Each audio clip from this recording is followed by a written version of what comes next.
আমাদের ফ্যামিলিটা ছিল অনেক বড়। তো আমার বাপ চাচারা ছিল 3 ভাই 3 বোন। আমার বড় চাচা ছিল মাস্টার, আর আমার আব্বা ছিল এমনি কাজ করতো, কৃষি কাজ করতো। অনেক কষ্ট করতো আমার আব্বা, কামাই রোজগার যা কিছু করতো সবকিছুই করতো। তো আমরা 3 ভাই। তো এক সময় দেখতেছে যে আমাদেরকে ভিন্ন করে দেওয়া হলো। ভিন্ন করে দেওয়া হলো। আমার বয়স যখন 1 বছর হয়, একদিন আমার বড় বোন আমাকে নদী ধারে ঘুরতে নিয়ে যায়, আমাদের পাশে যমুনা নদী। নিয়ে যাওয়ার পরে আমি অনেক কান্নাকাটি করলাম। তো কান্নাকাটি করার পরে আমাকে নিয়ে আসলো। নিয়ে আসার পরে তো তারপর সেদিন রাতের থেকে আমার পাটা যেন কেমন ফুলে গেল, এই ডাইন পাটা। এবং এমন ফুললো ওইটা আমার মানে স্বাভাবিক আকারে যতটা ফুলা দরকার তাতে অনেকটা বেশি ফুলে গেল। ফুলে যাওয়ার পরে তো আমি প্রচন্ড ব্যথায় চিৎকার করতেছি, কান্নাকাটি করি। তারপরে আমাকে নিয়ে যাওয়া হলো ওই শিশু হাসপাতাল সিরাজগঞ্জ। তো সেখানে নিয়ে যাওয়ার পরে আমাকে এই পাটা অপারেশন করানো হয়। সেখানে প্রতিদিন 1 গজ করে কাপড় আর ভিতরে ঢুকে মল পরিষ্কার করতো ওই পাটা মধ্যে। মানে ওই ফোড়ার ভিতরে যে পুষ বা যে মলগুলা সেগুলা ওইটা পরিষ্কার করতাম।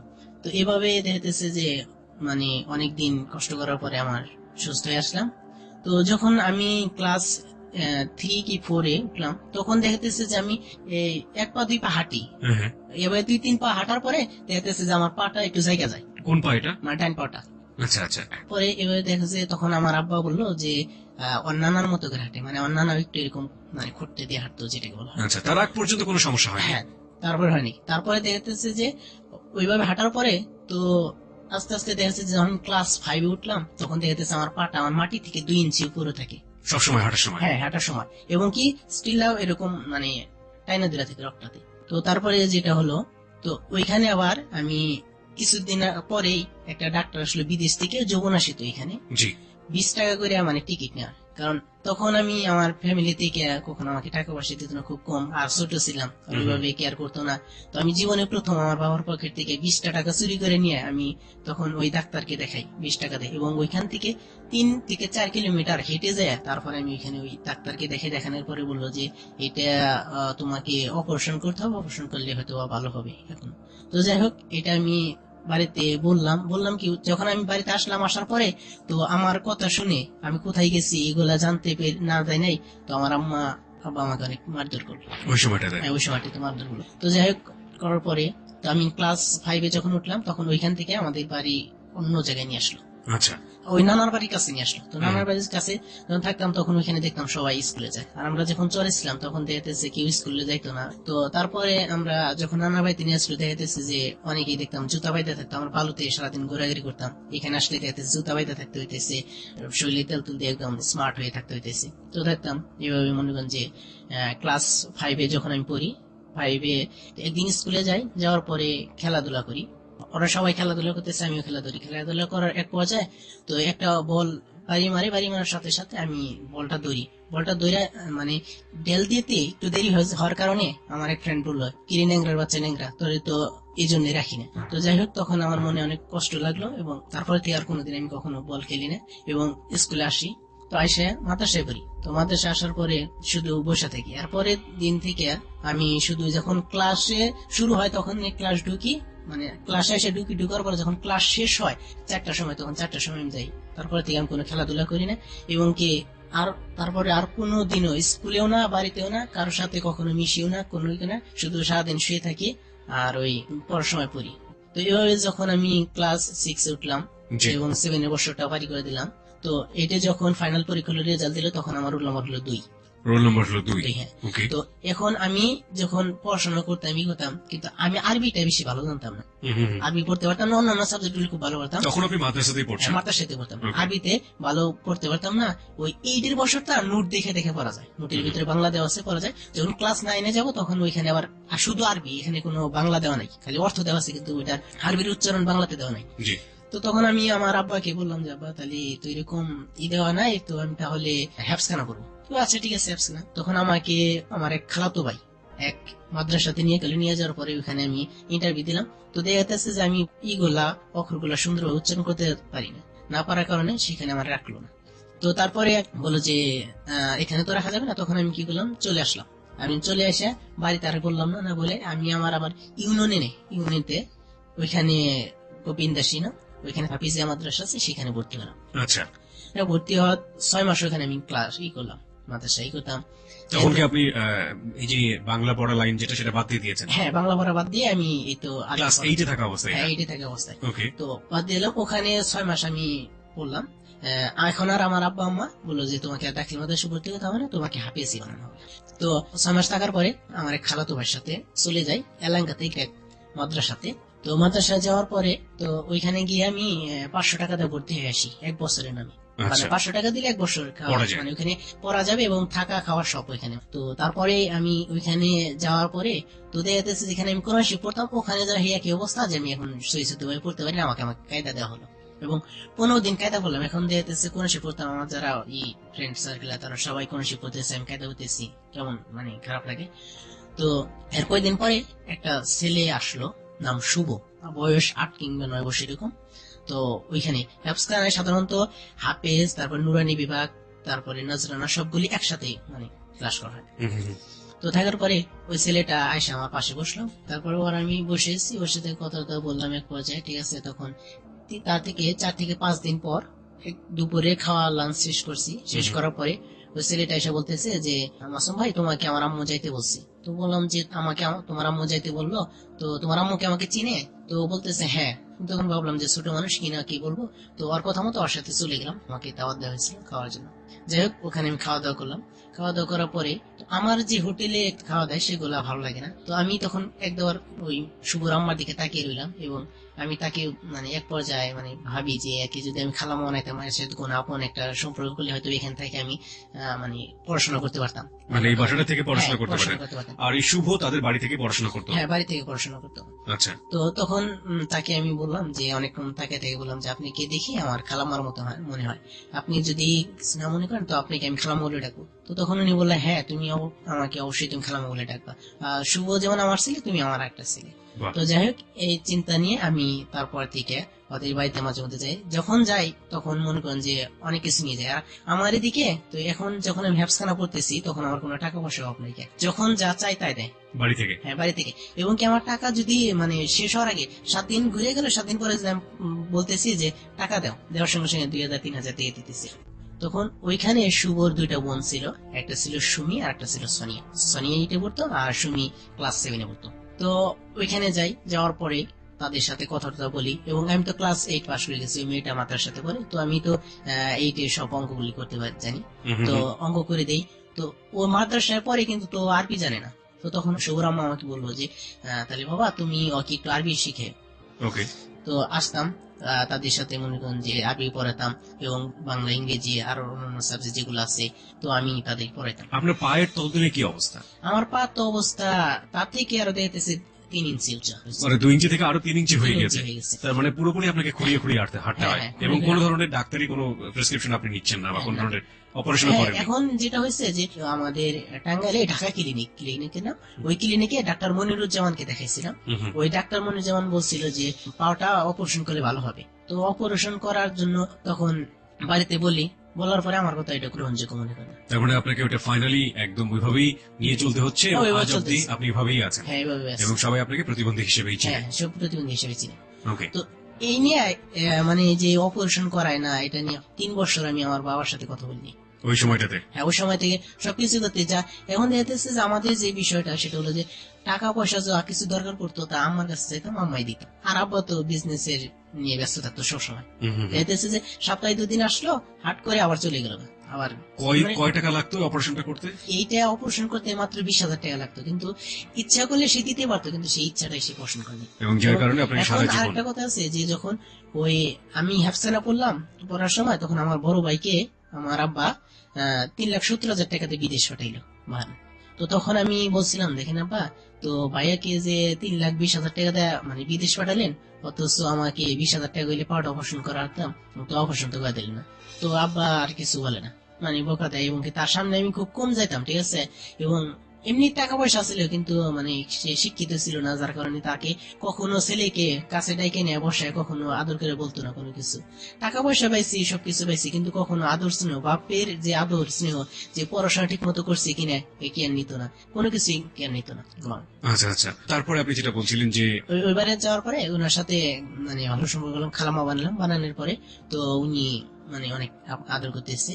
তো তখন ওই যে আমার ওই খালাম্মা বললো যে তোমার এরকম সমস্যা। আমি বলি, হ্যাঁ এটা ঠিক হয়েছে, এখন এটা যদি অপারেশন করা হয় তাহলে ভালো হয়ে যাবে। তাকে বলি না যে আমার আব্বা এটা করেন, হয়তো বা ওয়েট নষ্ট হবে। তো দিন আর কি এভাবে কিছুদিন চলার পরে ওই মেয়েটা আমাকে শুনে শুনে বলে যে যে সোনিয়া মেয়েটা বলতেছে যে আমার খুব হুজুর ছেলে পছন্দ। মানে হচ্ছে আপনার শুভর বোন, হ্যাঁ, শুভর বোন। শুভর বোন মানে হচ্ছে সোনিয়া, তাকে আপনি আরবি পড়াচ্ছেন, সেই মেয়েটা আপনাকে শুনিয়ে শুনিয়ে বলছে আমার খুব হুজুর ছেলে পছন্দ হয়। তো আমাকে শুনে শুনে বলতো যে হুজুর ছেলে আমার খুব পছন্দ হয়। তো তখন আমি আর কিছু বলি না, ওকে শুধু পড়াই, আমার আর ওরকম কোনো চিন্তা চেতনা নাই। তো আমি আবার একটা জিনিস ছিল যে আমি ছোটবেলা থেকে লেখালেখি করার অভ্যাস ছিল। আমি কবিতা লিখতাম ছোটবেলা থেকে, ছোট ছোট গল্প লিখতে চাইতাম। তো মাঝে মধ্যে ওরে কিছু কবিতা শোনাতাম আমি। একদিন আমি ওর খাতার ভিতরে আমি একটা কবিতা লিখছিলাম, এমনি নর্মাল কবিতা, তো কোনো প্রেমের কবিতা না। তো যাই হোক, ওটা শোনার পরে তো তখন আরো আমার প্রতি সে উইক হয়ে পড়লো, এবং সে আমার বললো একদিন যে আচ্ছা আপনি তো প্রতিদিনই পড়ান, তো আজকে একটা কাজ করি, তো আজকে আমি পড়াশোনা করবো না, তো আপনার সাথে আমি ঘুরতে যাবো বাহিরে। আমি বললাম দেখো এটা কি করে সম্ভব হয়, এখন তুমি পড়াশোনা না করে তুমি বাইরে ঘুরতে যাবা, এটা কি ঠিক হয়? না না, কিছুই বলবে না, চলেন যাই। তো যাই হোক আমি আসলাম ওর সাথে। তো আসার পরে এখানে ঘুরলাম অনেক সময়। তো ঘোরার একটা ফাঁকে আমার ওই মাদ্রাসার মাহবুব নামের একটা ফ্রেন্ড ছিল, ও আমাকে দেখছে ওর সাথে ঘুরতে। দেখার পরে এই কথাটা জেহেরা ও আর হুজুরকে বলে। হুজুরকে যখন বলা হয় হুজুর, তখন এই কথাটা যে মানে উনার দাদাকে বলা হয়। তো আসার পরে তো ওই যে মানে ও তো বইলা যায় নাকি, তখন ওর দাদা বললো যে ঘুরতে গেছো কেন? তো যাই হোক বলার পরে পরে ও কান্না করে দিল, কারণ কান্না করার পরে আর কিছু বললো না। আর আব্বা পুলিশের চাকরি করে। তারপরে ও বাড়িতে যায়, যাওয়ার পরে আমি চলে আসি মাদ্রাসায় এই ঘটনাটা আবার মানে হুজুরা জানে, হুজুরই বলে দেয়, মাহবুব বলে দেয়। হুজুর আমার মানে মাগরিবের নামাজ পড়ার শেষে আমাকে ডাকে নিয়েছে মসজিদের ভিতরে। তো আমাকে কিছু না বলে ইচ্ছে মতো আমাকে পিটিয়েছে। এই মেয়েটার সাথে আপনি ঘুরেছেন বলে আপনাকে ইচ্ছা মতো পেটালো? ইচ্ছা মতো পিটিয়েছে আমার হুজুর, ঠিক আছে, মৌলানা হুজুর আসলো, উনি ইচ্ছা মতো পিটিয়েছে, দুইটা জোড়া বেদ দেয়, এদিকটা বাইরে বাইরে, ঠিক আছে, মানে 2 ইঞ্চি করে ফুলে হালাইছিল। আপনি ওকে পড়ান, আপনি বলেননি যে আমি ওর টিচার, আমি ওকে পড়াই? হ্যাঁ আমি এটা বলছি, বলার পরে তুমি কেন ওকে পড়াবা, অন্য কোনো ছিল না। আর পড়াও সেটা বিষয় না, তো পড়ার তো বাড়িতে পড়াবা, কিন্তু তুমি বাহিরে নিয়ে ওকে ঘুরবা কেন? তো সেজন্য মানে ইচ্ছে মতো মারতে বাদে হতেছে যে এক পর্যায়ে আমার জ্বর এসে পড়লো সেদিন রাতে। পরদিন সকালবেলা আমি 10টা-11টার সময় ঘুম থেকে উঠলাম, মানে সকালে উঠছি, উঠে নামাজ পড়ছি, পড়ার পর আমি আর ওই ক্লাস করতে যাইনি, ক্লাস না করে পরে আমি সরেছি। তো আর ভাবতেছি যে এরকম মার দিল, তো এখন আমি কি করবো, এই মাদ্রাসায় আমি পড়বো না। তো এই চিন্তা ভাবনা করতে, কিন্তু আমি যে মাদ্রাসায় পড়বো না, কিন্তু যার জন্য আজকে আমি মার খেলাম তার খবর আছে। তো তখন আমি পাঞ্জাবিতে আমার টাকা পয়সা যা কিছু ছিল সবকিছু বললাম, বলে তো আমি ওই ছেলের মামু উপরে বললাম যে চল যাই, আমাকে টাইকা দিয়ে আস। এই বলে আমি ওকে একটু আউলে নিয়ে যাই, ঠিক আছে। তখন আমার পিছনে এতটুকু একটা রুলার ছিল, আমি এটা পাঞ্জাবি নিচে রাখছিলাম। তো রুলার দিয়ে ইচ্ছা মতো ওকে বাইরেছি। তো বাইরে আমি তো জানাই আছে যে আমি এখান থেকে চলে যাবো, আর ওই মাহবুব ছিল এখানে স্থানীয় গুলা। তো আমি ওর ইচ্ছা মতো বাইরে মানে অনেক করছে, আমি অমনিতে যাই দৌড়ে যাই, আমি গাড়িতে চলে পরে বাড়িতে আসছি। যখন বাড়িতে আসছি তখন আম্মা জিজ্ঞাসা করলো যে তুমি বাড়িতে আসছো কেন? তো তখন আমি বললাম যে আম্মা আমার যে অ্যাপেন্ডিসাইটের ব্যথাটা আরো বেড়ে গেছে, তো এখন কি করবো? তো তাহলে কি করো, ডাক্তার দেখে না? তো সেদিন ছিল বৃহস্পতিবার, শুক্রবার দিন আবার ডাক্তার আসতো। তো পরে আমি আমার কাছে টাকা দিলাম, আমার 500 দিয়ে ডাক্তার দেখে এসে। পরে ডাক্তারের কাছে ওইখানে গেলাম। তো এখানে গেলাম, আমার তো কিছুই নেই, ব্যথাও না কিছু না। তো এমনি ডাক্তারের বললাম যে আমার একটা ই করে দেন, পেটের মধ্যে ব্যথা করতেছে, ভিতরের রোগ তার ডাক্তারে ধরতে পারে নাই। তো পরে 200 টাকা দিলাম, 200 টাকা দেওয়ার পরে আমার ইটা দিল, প্রেসক্রিপশন লিখে দিল। তখন আমি বাড়িতে আসলাম, আসার পরে এখন আম্মা বললো ঠিক আছে তাহলে এখন তো প্রেসক্রিপশন লিখছো, তাহলে ওষুধ কিনে নিয়ে তাহলে এখন মাদ্রাসায় যাও। বললাম আজকে শুক্রবার, তো কালকে আমি যাই। আচ্ছা ঠিক আছে তুমি কালকে যাও। তো কালকে যখন জানাইছি, এখন তো আমি আর ওইখানে যাবো না মাদ্রাসায়, এখন ওখানে গেলে তো আমাকে ইচ্ছে মতো মার দিবে। তো আমি ওই মাদ্রাসায় না গিয়ে, আমার কাছে ছিল 1000 টাকা, আর আম্মা দিল 500 টাকা, 1500 টাকা মিলে আমি চলে আসলাম জীবনে প্রথম ঢাকাতে। আমি গাজীপুর আসলাম। তো আমি তো এখন কোথায় যাব?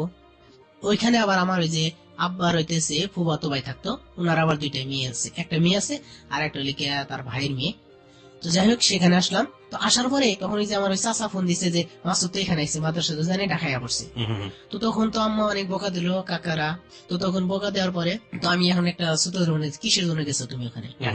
তো তখন আমি বললাম যে ঢাকা আসছি, ওই আমি মোবাইল কিনবো, ভাবির মোবাইল আমি ধরছিলাম দেখে ভাবি আমার কাছ থেকে মোবাইলটা নিয়ে গেছিলাম। তো আমি কামাই করে আমি মোবাইল কিনবো। তো তখন আমার আমা বললো যে কামাই করা মোবাইল কিনতে হবে না, তুমি এক্ষুনি তুমি মাদ্রাসায় যাও, আর আমি তোমার এই মোবাইল কিনে আমি এখানে পাঠিয়ে দিচ্ছি। তো আমি আর যাই না। হুম। তো আমি কাকারে বললাম যে কাকা আমি তো আর বাড়িতে যাবো, কোথাও যাবো না, আমাকে গার্মেন্টস এ চাকরি না দেন। তো তখন কাকা বললো যে হেই পাগল, তুমি গার্মেন্টস চাকরি করবে এটা যদি শুনে তো ভাই তো আমাকে অনেক বকা দিবে, আর তুমি হয়তো পাইছো, তুমি ছেলের মতো, তোমার তো আমি এখান থেকে তাড়িয়ে তাড়িয়ে দিতে পারবো না। তো তুমি আসছো, কিছুদিন তুমি থাকো, তোমাকে চাকরি করতে হবে, তুমি এখানে কিছুদিন থাইকা তারপর তুমি মাদ্রাসা যাবে। আসলে আপনি গল্পগুলো বানাচ্ছেন কারণ আপনি মাদ্রাসা যাতে যেতে না হয় আপনাকে, হ্যাঁ, তাই তো? এগুলো মানে বলতেছি যাতে আমার মাথা, কারণ মাদ্রাসায় গেলে তো আপনাকে ওই পিটুনি খেতে হবে। পিটুনি খেতে হবে। ওকে। তো তারপরে আমি যাই হোক তার 7 দিন পরে আমি চলে আসলাম বাড়িতে। হুম। তো আম্মা তখন কিছুই বল নাই, ঠিক আছে তুমি ভুল করছো আমি তোমাকে কিছুই বলবো না। তো ঠিক আছে তুমি এখন মাদ্রাসায় দাও, মাদ্রাসায় যদি জিজ্ঞাসা করে তো বাড়িতে ছিল, এটার বলবো না যে কোথায় ছিল, তো তুমি মাদ্রাসায় দাও। তো নাকি তখন আমি আর মাদ্রাসায় যাইনি। না যাওয়ার কারণে 1 দিন 2 দিন 3 দিন দেখতে দেখতে একদিন আমার আব্বা আমাকে অনেক প্রচন্ড মারে, বাইন্দে, ঠিক আছে, অনেক মারধর করার পরে আমারে বলি যে যতই মারো, আমি আর কিছু বলি না, যে যতই মার দিক আমি আর মাদ্রাসায় যাইতেছি না, আমি এখন দাখিল মাদ্রাসা করবো। মানে আপনি আর হেফজখানায় পড়বেন না, আবার দাখিল মাদ্রাসায় পড়বেন। ওকে। এটা চিন্তা ভাবনা করে আমি কি করলাম, আমার চাচাতো বোন আছে, ও আবার দাখিল মাদ্রাসা পড়তো, আর বই আছে, ওর বইগুলো আমি নিয়ে এসে পড়াশোনা করতে শুরু করে দিলাম। তখন আর কিছু বলে না, আস্তে আস্তে আস্তে আস্তে সব বিষয় দেখতে পড়াশোনা ঠিক মতো করতেছি। তো এখন আমি দাখিল মাদ্রাসায় ভর্তি হইলাম। আচ্ছা, কোন ক্লাসে ভর্তি হলেন? এটা ক্লাস 9 ভর্তি হইলাম। ক্লাস 9 ভর্তি এইটা তো হলেন। আমি পাশ করে গেছি। ওকে। তো এর মধ্যে আমার আরেকটা জিনিস যোগ হলো, সেটা হলো আমার লেখালেখি চিন্তাটা খুব বেড়ে গেল। কিসের লেখালেখি? মানে কবিতা লিখি, গল্প লিখি। ওকে।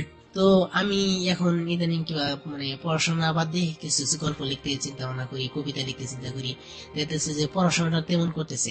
তো আমি আবার ছোটবেলায় কি কি আঘাত দিচ্ছে সব কথাগুলি আমার মনে মানে গাইতে থাকতো। বিশেষ করে যদি কেউ আমার প্রতিবন্ধী নিয়ে আমাকে আঘাত করতো তো প্রচন্ড কষ্ট লাগতো। তো একটা কেমন করতাম যে প্রতিবন্ধী বলে আমি মানুষ না, এরকম মনে করতাম। দেখতেছে যে আবেগ পরে অনেক কান্নাকাটি করে এলাম, দেখলাম যে এইভাবে যদি কান্নাকাটি করে মানে বলার পরেও তারা আসলে এইভাবে বলতেছে, কান্নাকাটি কি করবে, এর প্রতি আর প্রতিশোধ নিব। এরকম একটা চিন্তা ভাবনা আপনার মাথার মধ্যে কাজ করতো? ওর সাথে ভালোভাবে কথা বলতেছি কিন্তু ওরা শুনতেছে না, ওর সাথে আমি এখন খারাপ ভাবে বিহেভ করি। আমি যখন টেস্ট পরীক্ষা দিলাম এসএসসির, তো টেস্ট পরীক্ষা দেওয়ার সময় তো আমার একটা মেয়েকে খুব ভালো লাগে। মাদ্রাসায় আমি গেছি টেস্ট পরীক্ষা দিয়ে সাধারণত আর ক্লাস তো হয় না। জি। তো ওই মেয়েটার সাথে একদিন দেখি যে দাঁড়াইছে, তো দাঁড়াইলে মেয়েটা খুব সুন্দর দেখা যাচ্ছে। মেয়েটার নাম ছিল জাহানারা, আর ওরে আমি জাহান বলে ডাকতাম। ওকে, জাহান বলে ডাকতাম। জাহান বলে ডাকতাম। ওকে। অন্য আমি ম্যাক্সিমাম 30-40টা কবিতা লিখছি। আচ্ছা। তো ওই জাহান বলে ডাকতাম। একদিন আমি গেছি, তো ওখানে যায় তাকে ডেকে নিয়ে গেছি। তো ডেকে নিয়ে যায় তাকে আমি মানে প্রপোজ করছি, যে প্রপোজ টাইপের বলছি যে জাহানটা এখানে বললাম যে জাহান, যদি কোনো বাগানে ফুল ফুটে সে বাগানে কি ভ্রমর আসে? তখন বলতেছে হ্যাঁ আসে। বলতেছে যে কিছু কিছু ভ্রমর আছে যারা ক্ষণিকের জন্য আসে, ফুলের সৌন্দর্য মধ্যে খেয়ে চলে যায়, সব ভ্রমরই কি এক? তখন বললো না। তো একটা কথা বলছিল যে ফুলটা বাগানে ফুটে আছে সেখানেই থাক না, দূর থেকে তার সৌন্দর্য উপভোগ করা যায় না? আমি বললাম সেই ফুলটা তো সারা জীবন বাগানে ফুটে থাকবে না, সেই ফুলটা একদিন এমন ভাবে জেলে যাবে, তার এক একটু সে এক জায়গায় পড়ে যাবে। তো জাহান যেন আমার বাগানে ফুটা ফুল, সেই ফুল খেতে সবাই ভালো লাগে, কিন্তু যতক্ষণ পর্যন্ত সেই ফুলটাকে তুলে আমার মনের ফুল দায়িত্ব করে না রাখবো ততক্ষণ পর্যন্ত সেই ফুলের সবরণ হবে না এবং ফুলের জীবন সার্থক হয় না। ফুল দিয়ে মানুষ দেবতার পুজো করে, আর দেবতার পায়ে ফুল ঠাইবে নিজেকে ধন্য মনে করে, কিন্তু যে ফুল বাগানে রয়ে গেলে দেবতার পায়ে ঠাই না পেলে কি মূল্য আছে সেটার? যাই হোক, ওকে ওকে, দ্যাট ইজ ফ্যাবুলাস ফ্যাবুলাস। এভাবে বলার পর আমি তো লেখালেখি করতাম, কারণ আমি বুঝি যে কিভাবে প্রপোজ করতে হবে। Okay fine. তারপর তো এই মেয়েটা তখন হাসিতে চলে গেল, আমি ভাবলাম যে হয়তো ওই মেয়েটা আমার শিকার হয়েছে। যাই হোক, এদিকে আবার এই মেয়েটা নিয়ে চিন্তা সবসময় এটাই। তো ওই মেয়েটার চোখের দিকে তাকিয়ে আমি কখনো কথা বলতে পারতাম, এই যে মানুষদেরকে হয়তো বা শিকার করতাম, কিন্তু এই মেয়েটাকে কখনো তার দিকে তাকাইলে আমি মনে করেন যে কিছু বলতে পারতাম না। এভাবে মনে করেন যে আমার এসএসসির আগে, তো তখন আমি মনে করেন যে টেস্ট পরীক্ষার পরে শুধু আমি পড়াশোনা বাদ দিয়ে শুধু ওই মেয়েটা নিয়ে স্কুলে যাই বসে থাকি।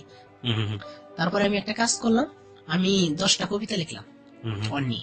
10টা কবিতা লিখে একটা ছোট্ট করে একটা বই করলাম, মানে এমনি আমাদের এখান থেকে কম্পিউটার দোকান থেকে করে নিয়ে আসলাম। তো বইটার নাম শুধু তোমার জন্য রানা লিখে দিলাম। তো এই করে দিলাম, 50 কবি মনে করছিলাম, এটা সবাইকে দিচ্ছি স্কুলে। তো ওই মেয়েটা নিয়ে গেছে, নিয়ে আবার পড়ছে।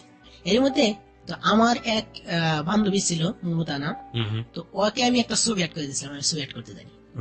তো যাই হোক, আমি যে মাদ্রাসায় যাইতাম, তো যখন আসতো তখন ওর সাথে যাইতাম, দেখাতাম। তো এভাবে যখন 2-3 দিনে যায়, আমাকে একদিন জিজ্ঞাসা করলো যে কবিতাগুলো বই পড়ে, তো এই কবি আপনি আমার নামে এভাবে কবিতা লিখছেন কেন? আমি বললাম যে কেন লিখছি সেটা তো আপনি ভালো করে জানেন। হুম, হুম, হুম। তো বললো যে আমি আপনার সাথে প্রেম করতে পারবো না, আপনি তো ন্যাংরা। এইভাবে ডিরেক্টলি আপনাকে বলে? ডিরেক্ট বলে যে তুমি তো ন্যাংরা, ন্যাংরা ছেলের সাথে আমি প্রেম করবো না। তো আমি কিছু বললাম না, শুধু কান্না করলাম।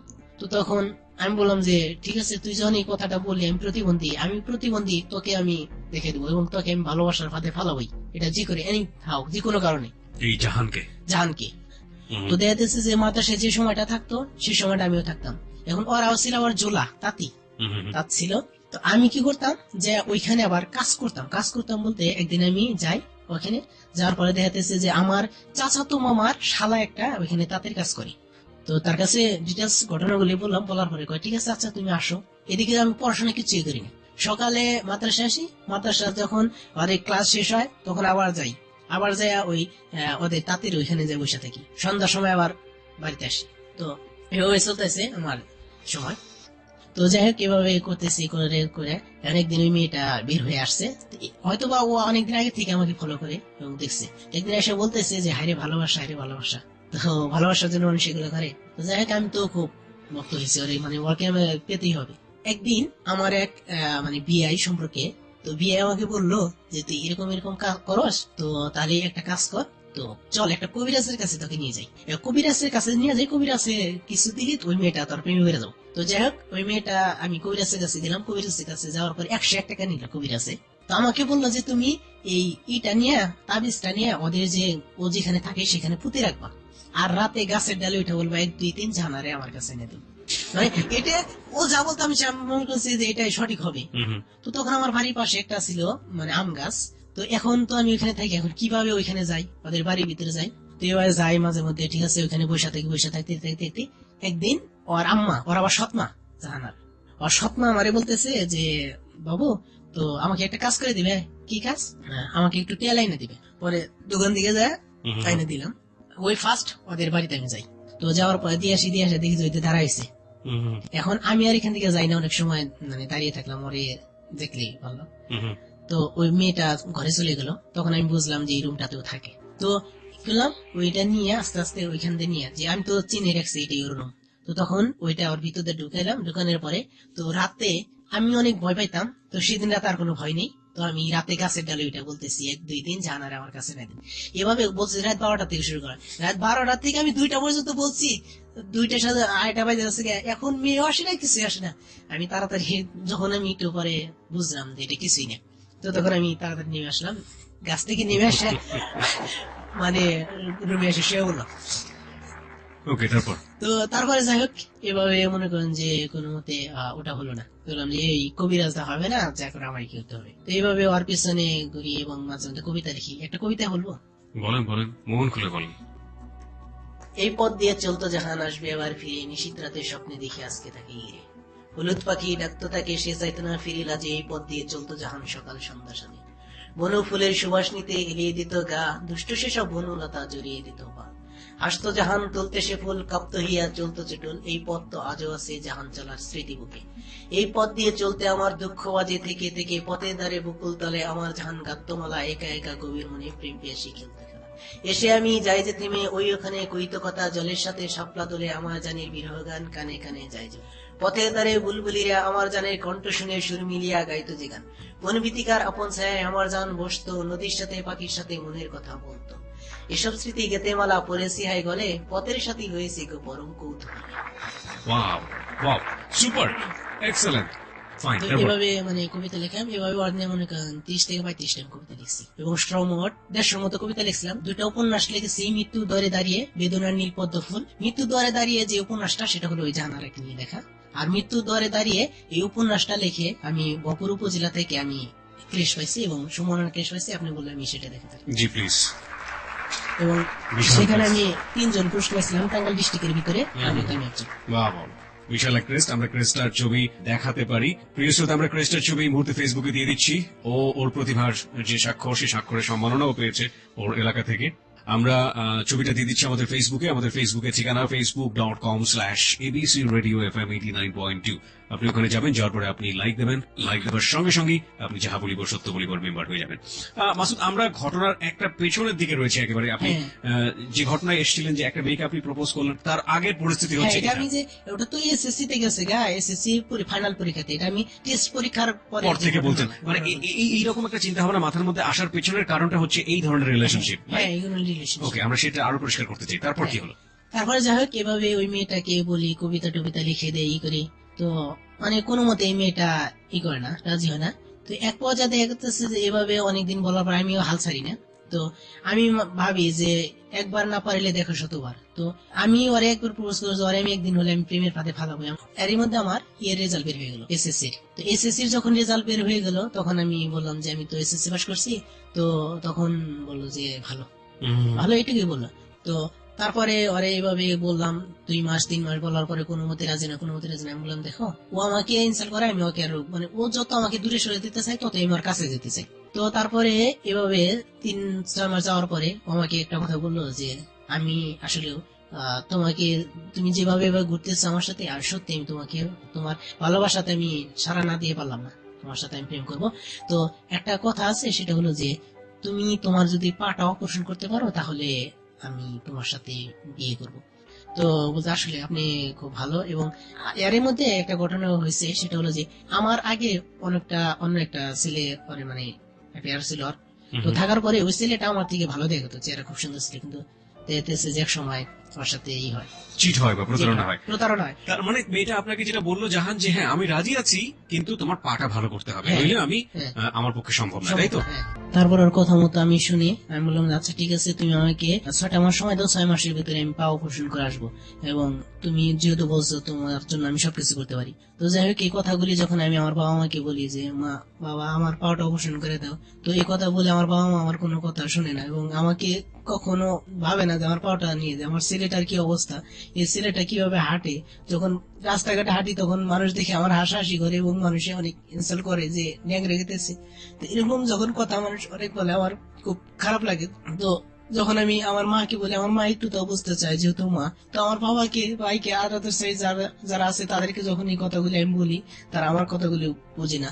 তো এর আগে আমার ভাই বিদেশ যায়, বিদেশ যাওয়ার পরে আমার ভাই আমার বাইরে বলছিলাম ভাই, তো বিদেশ যাওয়ার সময় আমি পড়াশোনা করি না ঠিক মতো, দেখে আমার ভাই আমার বললো যে তুমি ভালো ভালো পড়াশোনা করো, তুমি এসএসসি পাস করো। তো এসএসসি পাস করার পরে তোমার আমি একটা মোবাইল কিনে দিব। তখন আমি আবার এসএসসি যখন রেজাল্ট আলো, তখন আমি আমার ভাইকে বলি যে ভাই, আমি বলি না, আমার আম্মাকে বলে যে আম্মা তুমি বলো যে আমাকে ভালো দামি দেওয়া মোবাইল কিনে দিতে হবে না ভাই, তুমি আমাকে 10,000 টাকা দেওয়া, 10,000 টাকা আমি কামাই করে আমি দিব, যে আমি তোর বলে রাজমিস্ত্রি কাজ করবো, কাজ করে তারপরে টাকা রোজগার করে সেই টাকাতে আমি পাওয়া পোষণ করবো। কারণ আমার বাবা তো আমাকে দেখে না, আমার বাবা যদি দেখতো, আমার বাবা যদি একটু চিন্তা করতো যে আমার ছেলেটা এইভাবে হাঁটে, সেই করবো। হ্যাঁ, আমি স্বীকার করি সে অনেক টাকা রোজগার করতো, প্রতি মাসে লক্ষ লক্ষ ইনকাম করতো। তো কিন্তু সে তার ছেলের জন্য ঠিক আছে কি করছে, তো তখন আমি আমার বাবাকে বলতে পারিনি, করতে পারি না। পরে অনেক জগাজাটি করে, এক পর্যায়ে দেখা যাচ্ছে যে করে দেখে আমি আমার বাবাকে আর ডাকি না, এক পর্যায়ে টাকি করা বাদ দিই, এবং আমার বাবা আমার বলে যে তুই ডাকস না কেন। তো এভাবে যখন বলি, আমার পাটা অপারেশন করে দেয় না। অপারেশন না করে দেওয়ার কারণে তো দেখা যাচ্ছে যে এভাবে 5-6 মাস চলে যায়, মেয়েটার কথা মতো রাখতে পারি না, না রাখার কারণে হয়তো বা ওই মেয়েটার অন্যখানে বিয়ে হয়ে যায়, এবং আমি তাকে বলতে পারি না যে আমি তোমাকে অনেক ভালোবাসি। ওই মেয়েটাকে আমি প্রচন্ড ভালোবাসি, ও তো একটা শর্ত দিয়েছে, আর আমি সেই শর্তটা পূরণ করতে পারিনি। এখানে তো আমি নিজেই প্রতারিত হয়েছি। আমি আমার ফ্যামিলিকে কোনো মতে তাকে বুঝাতে পারি না যে আমার লাইফটা কোন দিকে যাবে, আমি কি করবো এখন। আমি যতটুকু বুঝেছিলাম মাসুদ, যে মেয়েটাকে আপনি কথাও দিয়েছিলেন, যেহেতু ডাক্তার বলেছে আপনার পাটা ভালো হবে, সুতরাং আপনি মেয়েটাকে কথা দিয়েছিলেন যে যেভাবেই হোক আপনি অপারেশন করে পাটা ভালো করে ফেলবেন। 6 মাস সময় চেয়েছিলেন বা এরকম কিছু, তাই তো? এবং 6 মাস পরে মেয়েটার বিয়ে হয়ে যায়, যখন দেখে যে আপনার পাটা আসলে ভালো হচ্ছে না বা এরকম একটা কিছু। পাটা ভালো হলেও যে মেয়েটার বিয়ে হতো কি হতো না, সে প্রসঙ্গে আমরা পরে যাচ্ছি। তবে তার আগে যেটা বলতে চাই যে মাসুদের যে শর্তটা ছিল 6 মাসের মধ্যেই আমি পাটা ভালো করব, কিন্তু মাসুদ সেটা করতে পারেনি, এবং সে কারণেই মাসুদ মনে করে যে এই ব্যর্থতাই মূলত মেয়েটাকে তার কাছ থেকে দূরে সরিয়ে নিয়ে গেছে, তাই তো? ওকে, তারপরে এভাবে যখন বলে না, পরে আমি আমার বাবাকে ডাকি না। তো আমি যখন ভর্তি হতে যাই, আমার আব্বাকে বলি যে আমি ভর্তি হব। তো আব্বাকে বলি না, আমাকে বলি যে ভর্তি হব। ভর্তি হওয়ার জন্য কিছু টাকা নিয়ে আমি জেনারেল লাইনে ভর্তি হতে যাই, মানে ইয়েতে। তো একদিন আমার বাবা আমাকে ডাইটে নিয়ে বলতেছে, মানে কলেজ থেকে আসছি, ফর্ম উঠাই নিয়ে আসছি। উঠাই নিয়ে আসার পরে আমার বাবা আমারে মানে তার খাটের উপর নিয়ে বসাইলো, আম্মা বসলো। তো আমার আব্বা একটা কথা বললো যে বাবা, যে লেখাপড়া করে কি হবে, তো লেখাপড়া করে তুমি কি করবা, তুমি ন্যাংরা ছেলে, তো একটা কাজ করো, সেটা হলো যে তোমার আমি, যেহেতু তুমি বলতেছো যে পাটা অপারেশন দিতে, তোমার পাটা অপারেশন করে দেয় আর তোমাকে মোবাইল সার্ভিসিং শিখাই। তো আমি অনেক খুশি হলাম যে আমার পা অপারেশন করে, আমার লেখাপড়া দরকার নেই, আমার লিখে লাইফ সুন্দর করা দরকার। আমি যদি পয়সা থাকি তাহলে আমি জীবনের শেষ প্রান্তে লেখাপড়া করাবো, আমি একদিন লেখাপড়া করতেই পারবো। জি। তো সেই কথা মতো আব্বার কথা মতো আমি শুনলাম। তো তাহলে কি করবে, তো তখন আমার একটা ভাইয়ের দোকান ছিল, ইলেকট্রনিকের দোকান।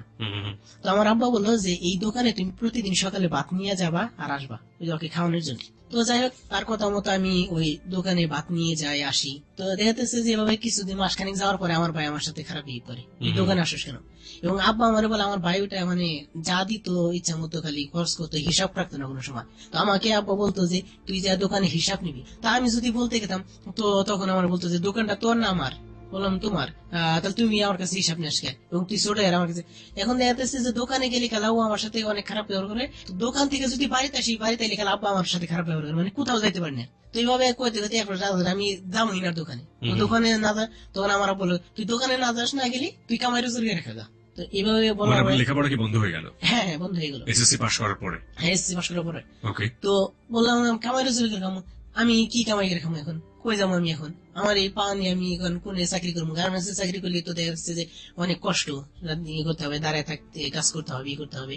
তো আমার পক্ষে আমি এই পা নিয়ে সম্ভব না, এই পা নিয়ে আমার সম্ভব না, কারণ আমি দেখা যাচ্ছে যে আধা ঘন্টা এখানে দাঁড়িয়ে থাকতে পারি না আমার এই পা নিয়ে। পরে দেখা যাচ্ছে যে আস্তে আস্তে আস্তে আস্তে আব্বা আমার হাতে বেশি খারাপ ব্যবহার করতে হচ্ছে। তখন আমি প্রথম চলে গেলাম আমার এক চাচার সাথে চট্টগ্রাম। আমার চাচা অটোবির কাজ করে। তো ওই অটোবির কাজ করতে গেলাম, ওখানে যখন গেলাম, যাওয়ার পরে যাই হোক ওখানে 16 দিন ছিলাম। ওখানে দেখা যাচ্ছে যে আমার পক্ষে সম্ভব না এই অটোবি বোর্ড গোলা নিয়ে নামানো, তো এরা নামানো ওখানে আমার পক্ষে সম্ভব হলো না। পরে আমি আবার চলে এলাম বাড়িতে। বাড়িতে এলে আব্বা তো অনেক বকা বাণিজ্য করলো, কোথাও থাকতে পারিস না, যেখানে যাস সেখান থেকে চলে আসো। তো অনেক খারাপ ব্যবহার করলো, এবং মানে এক পর্যায়ে দেখতে পারে না যে খাবার দিবি না, বাড়ির থেকে বের করে দিবি, আম্মাকে বলে তো এমন একটা জায়গা আছে যে আমাকে দিয়েতে। তো আমি কি করলাম, প্রতিদিন এক বেলা করে খাই, শুধু দুপুরে, হয়তো বা কোনদিন রাইতে। ওই আসি সারাদিন ঘুরি, ফাঁকে যায় ঘুরে আসি, রাইতে আইলে কোনোদিন যদি ভাত আম্মা দেখতাম যদি আইনা দিত খাইতাম, আর না দিলি না খাই ঘুমাইতাম আবার সকালে। তো তখন দেখলাম যে কেউ আমার কথা শুনে না, সবাই দূরে চলে যায়, ঠিক আছে, বাবা মা এভরিথিং সবাই আমার কাছ থেকে দূরে চলে যায়। তো তাদের সাথে সবার সাথে আমি ভালো ব্যবহার করছি। আজ থেকে আমি ভাবলাম যে এরপরে আমি আর কোনোদিন কারোর সাথে ভালো ব্যবহার করবো না। তো ওই মেয়েটা প্রতিবন্ধী, এটা কোনো সমস্যা না, তো ও চাইলেই আমার সাথে সে আসতে পারতো, কিন্তু আসে নাই। তো আমি ভাবলাম এরপরের থেকে আমি যা করবো সেটা প্রতিটা মেয়ের এখন ফিজিক্যালি শুরু করবো, সেটা জোর করে হোক আর যে করে হোক, তার মেয়েদেরকে আমি প্রেমের পথে ভালো করবো। ওকে ওকে। তো এটা চিন্তা ভাবনা করে আমার প্রথম যে শিকার সেটা হলো যে একদিন আমার ফোনে মিস কল দেয়। তো মিস কল দেওয়ার পরে আমি ভাবলাম যে আমার, আর পরে আমি আবার মিস কল দিলাম, সেটা হলো যে ভাবলাম যে আমার কোনো ফ্রেন্ড বোধহয় সম্ভবত। তো দেখতেছে যে ওই আমার ফ্রেন্ডের নাম্বার ওর নাম্বারটা একই দেখতেছে। আমি ফোন দিই, ফোন দেওয়ার পরে বলতেছি এটা কি আজাদ? তো পরে বললো যে না আজাদ না, তো আমি সাথী, আপনি কি? বললাম জি আমি মাসুদ রানা। তো আজাদ, আপনি কি আজাদকে চিনেন? এটা তো আজাদের নাম্বার, আজাদ তো আমার সাথে এটাই কথা বলছে। তো আমাকে বলতেছে যে আপনি ফাজলামি করার জায়গা পান না, মোবাইল আসলে মানুষকে মিস কল দিতে ইচ্ছে করে। তো জানেন আর কি, আমি বললাম যে দেখেন না, আপনি যেটা ভাবছেন আমি সেরকম কোনো ছেলে নই, তো আপনার সাথে এই ফাজলামি করার মতো ছেলে আমি নই। তো যাই হোক বলে আমি তখন রেখা দিলাম। তাই সকালবেলা কথা হলো ভোরে, তখন আমি ঘুম থেকে ওঠার পরে কথা হলো। তো ও দুপুরবেলা আমাকে ফোন দিছে, ফোন কি মিস কল দিছে। ওকে। তো মিস কল দিলে আমি ব্যাক দিছি। তো বললাম যে আপনি আবার মিস কল দিচ্ছেন কেন? তো এমনি জানো তো, মানে এক নজরুলের কথা বলছে না যে নারী জাতি যুক্তি বোঝে না, সর্বক্ষেত্রে কেটে জিততে চায়। পৃথিবীতে সবচেয়ে মস্ত বাড়ি হচ্ছে মেয়েদের মন, মানে আমি কিভাবে মেয়েকে আকর্ষণ করবো সেটা চিন্তা করতেছি। আপনি এগুলো উপমা দিতেন? হ্যাঁ, এই উপমা দিতাম। ওকে।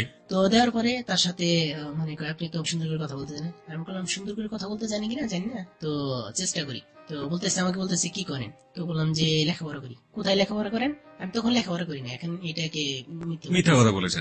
ওকে, হ্যাঁ। লেখাপড়া করি। কোথায় লেখাপড়া করেন? বললাম যে ইব্রাহিম খাতে। কোন ইয়ারে পড়তেছেন? বললাম যে ফার্স্ট ইয়ারে পড়ি। তো বললাম আপনি কোথায় পড়েন? তো বলতেছে যে আমি লোকমান ফকিরে পড়ি, ফার্স্ট ইয়ারে পড়তেছি। তো যাই হোক, এই মেয়েটার সাথে এক পর্যায়ে দেখতেছে যে ভালো রিলেশন হলো, এবং এই মেয়েটার সাথে প্রতিদিন আমি কথা বলি। ওই মেয়েটাকে সুন্দর সুন্দর কবিতা শোনাই, গল্প শোনাই। দেখতেছে এক পর্যায়ে 3 দিনের মধ্যে এই মেয়েটা আমার সাথে দেখা করার জন্য একটা ডেট নিল। এরই মধ্যে আমি বলছি যে আসলে আপনাকে, তখন আমি বললাম যে আমি এমনিতেই নাম্বারটা বানিয়ে দিছিলাম, আর আমি ইব্রাহিম খাতেও পড়ি না, আমি কোথাও পড়ি না। আর আমার বাসা এখানেও না, আমার বাসা হইতেছে টাঙ্গাইল। হুম হুম হুম। তাই এইভাবে বললাম। তো বলে আচ্ছা ঠিক আছে, তাতে সমস্যা নাই। তো এভাবে করার পরে বললাম যে, আচ্ছা ঠিক একটা কাজ করেন, আমি শুক্রবার দিন যাবো না, শুক্রবার দিন তো আমাদের কলেজ বন্ধ, তাহলে আপনি এই করেন, ওই শুক্রবার দিন আসেন। ওকে। তো শুক্রবারের দিন ডেট দিলাম, ডেট দেওয়ার পরে ওই মেয়েটা আমার কথা মতো কথা শুনে যমুনার সাথে চলে গেল। আবার এখানে একটা কথা, ওই মেয়েটা যেখানে পড়তো আমার বোন একই সাথে পড়তো, আপনার আপন বোন? আমার আপন বোন। কিন্তু আমি কখনো বলতাম না যে আমার বোন ওই কলেজে পড়ে। ওকে। 3 দিন পরে ওই মেয়েটার সাথে আমার দেখা করতে যাই। তারপর? তো যখন দেখা করতে যাই, দেখা করা যাওয়ার পরে এক পর্যায়ে ওই মেয়েটা আগে টিকিট বললাম যে, ঠিক আছে তোমাকে টিকিট কাটতে হবে না, আমি টিকিট কাটা রাখছি, তুমি ভিতরে আসো।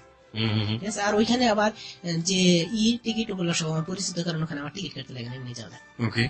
তো তারপরে গেলাম, যাওয়ার পরে আমি বললাম যে, আচ্ছা ঠিক আছে, আমি ভিতরে আসছি, আমার এক ফ্রেন্ডের সাথে কথা বলতেছি, তো তুমি ভিতরে হও। কারণ এটা না হওয়ার কারণ, রাস্তার ভিতরে যদি দেখা হয়, তো ওই মেয়েটা দেখে যদি আমাকে পছন্দ না করে, তাহলে যদি চলে যায় তাহলে সমস্যা।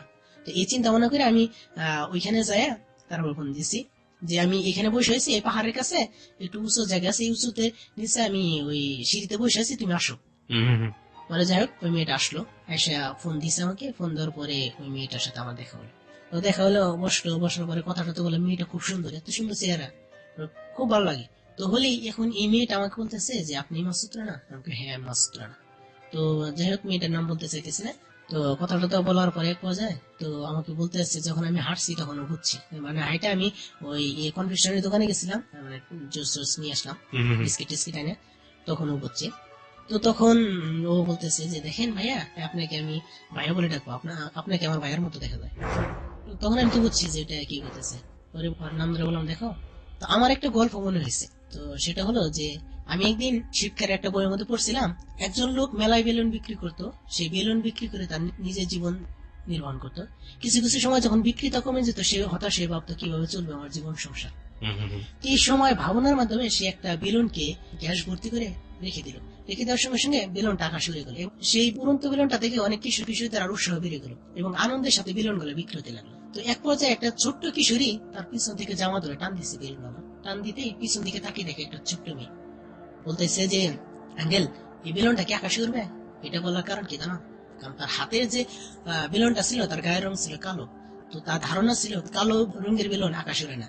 তো পৃথিবীটা আসলে কি জানেন, কালো ধলা আর সুন্দর, ছোট বড় সেটা বড় বেশি না। মানুষের জীবনে যে জিনিসটা বড় প্রয়োজন সেটা হলো মন। তো সুন্দর একটা ছেলেকে ভালোবাসার আগে দেখবেন সেই ছেলেটার সুন্দর একটা মন আছে কিনা, তবে সফল হবেন। তো সুন্দর একটা ছেলে না খুঁজে সুন্দর একটা মন খুঁজতে। তো যাই হোক, এগুলো ভাবে বলেছিলেন হ্যাঁ, আপনারা? এভাবে মেয়েটাকে বলছে। ওকে। তো বলার পরে তো, আচ্ছা ঠিক আছে ভাইয়া, আমি আজ থেকে আপনি ভাইয়া হয়ে যান, আপনাকে আমি ভাইয়া বলে ডাকবো। তো আচ্ছা চলেন যাই। তো যাই হোক, ওর সাথে আমি এমনি কোনো জোরাজোরি করে নেই, কিছুই বলি। হুম হুম তো হুম। যাই হোক, গেছে গা, চলে গেল। বললাম যে, আচ্ছা ঠিক আছে, ভাইয়া যে হয়েছে, এই ভাইয়াটাও কখনো ছিল না। তো যাই হোক, ওর সাথে আমি ভাই হিসাবে কথা বলি, অনেক করুণ ভাবে কান্নাকাটি করে বলি যে, আমার তো মানে কোনো বোন নাই, ওকে বলছি বোন টোন নাই। তো মিথ্যা কথা। হ্যাঁ, আমি তো বলছি। বিষয়টা হলো যে, ওই মেয়ে আমাকে দেখে ইনসাল্ট করছে, ওই মেয়েকে যে কোনো ফাঁদে, মানে ভাবে হোক ওকে আমি ফাঁদে ফালাইতে হবে। এর জন্য আমার যা কিছু করা দরকার আমি তাই করবো। যত ভালো সাজা লাগে আমি ভালো সাজা। ভালো সাজবো, ঠিক আছে, যা কিছু করা দরকার একদিন সবকিছু করবো, ঠিক আছে।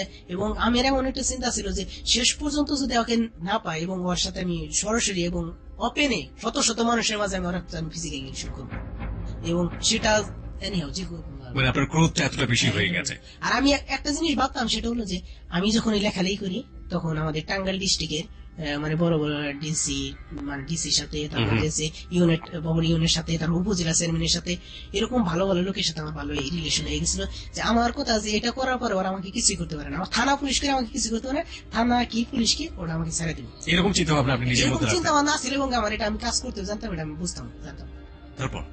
পরে যাই হোক, এভাবে তার সাথে আমি কথা বলি, একদিন, 2 দিন, 3 দিন কথা বলি যে, তুমি তো আফু, যাই হোক, তুমি আমার সাথে প্রেম করলে না, তাতে কোনো সমস্যা নেই, তুমি ভালো একটা ছেলের সাথে প্রেম করো, এবং তুমি যে আমার বোন, তুমি আমার এই বোন সম্পর্কটাই রাখো, এবং বোন হিসাবে তোমাকে দেখবো আমি সারা জীবন। হুম হুম হুম। তো এইভাবে বোন বোন বলতে বলতে বলতে দেখা যাচ্ছে যে, দীর্ঘ 9টা মাস ওর সাথে আমি এইভাবে কথা বললাম। ওকে।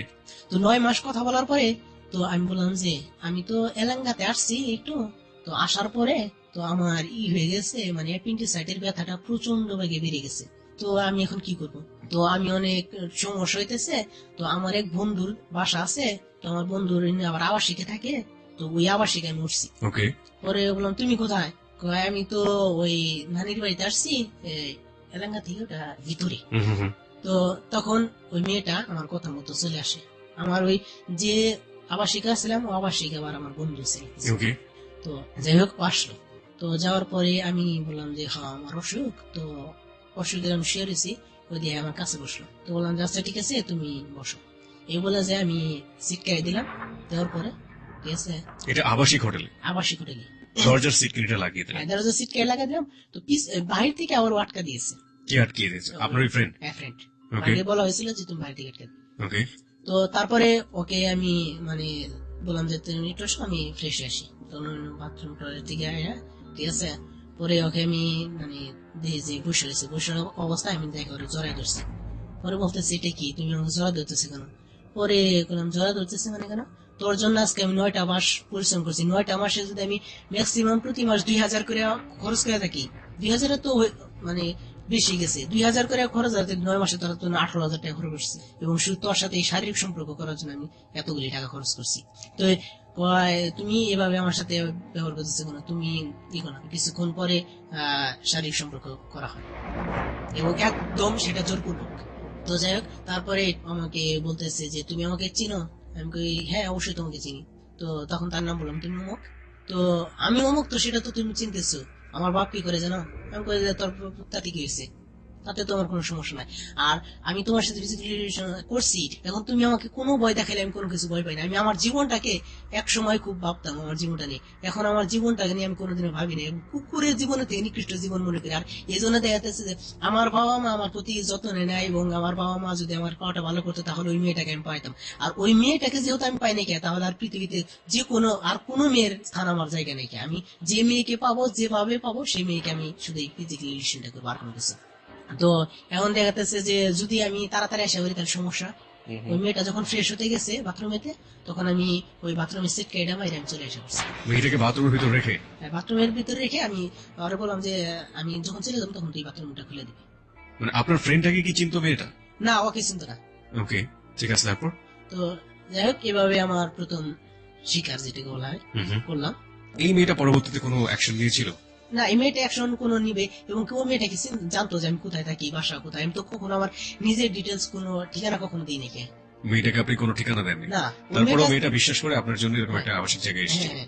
এইখানে বিষয়গুলো খুব ভালো করে খেয়াল করবেন প্রিয় শ্রোতা। একটা হচ্ছে যে ধোকাবাজি দিচ্ছেও, কিন্তু ধোকাবাজির পেছনে একটা বিশাল কারণ আছে। ধোকাবাজিতে যিনি পড়ছেন তার জায়গা থেকেও অসম্ভব সুন্দর লজিক আছে এইরকম একটা মানুষকে ভালো না বাসার। সবই সঠিক সবার জায়গা থেকে, কিন্তু ধোকাবাজি ঘটে যাচ্ছে, অপবিত্র কাজ ঘটে যাচ্ছে, অন্যায় কাজ ঘটে যাচ্ছে। সেটা আপনার জীবনে না ঘটুক বা আপনি না ঘটান, সেটার জন্য অনেকগুলো ক্লু থাকে, অনেকগুলো ভাবার জায়গা থাকে। এই যে 9টা মাস, এই 9টা মাস এই মেয়েটা এই ছেলেটাকে বিশ্বাসের একটা অন্যতম জায়গাতে বসিয়েছে। আর এই ছেলেটা টার্গেট ছিল যে 9 মাসই লাগুক আর 9 বছরই লাগুক, ওকে আমি পটাবই, আমি রিফারেন্সটা নিবই। আর এই মেয়েটার জায়গা থেকে ব্যাপারটা যেটা হয়েছে যে 9 মাস একটা ছেলেকে এভাবে দেখছি, ভাই ভাই সম্পর্ক, সেই ছেলেটা কি কোনো অন্যায় কাজ করতে পারে? কিন্তু শেষ পর্যন্ত যার যে টার্গেট ছিল সেটা কিন্তু পূরণ করেছে। ওকে, তারপর কি হলো? তো তারপরে যাই হোক ওইটা চলে গেল।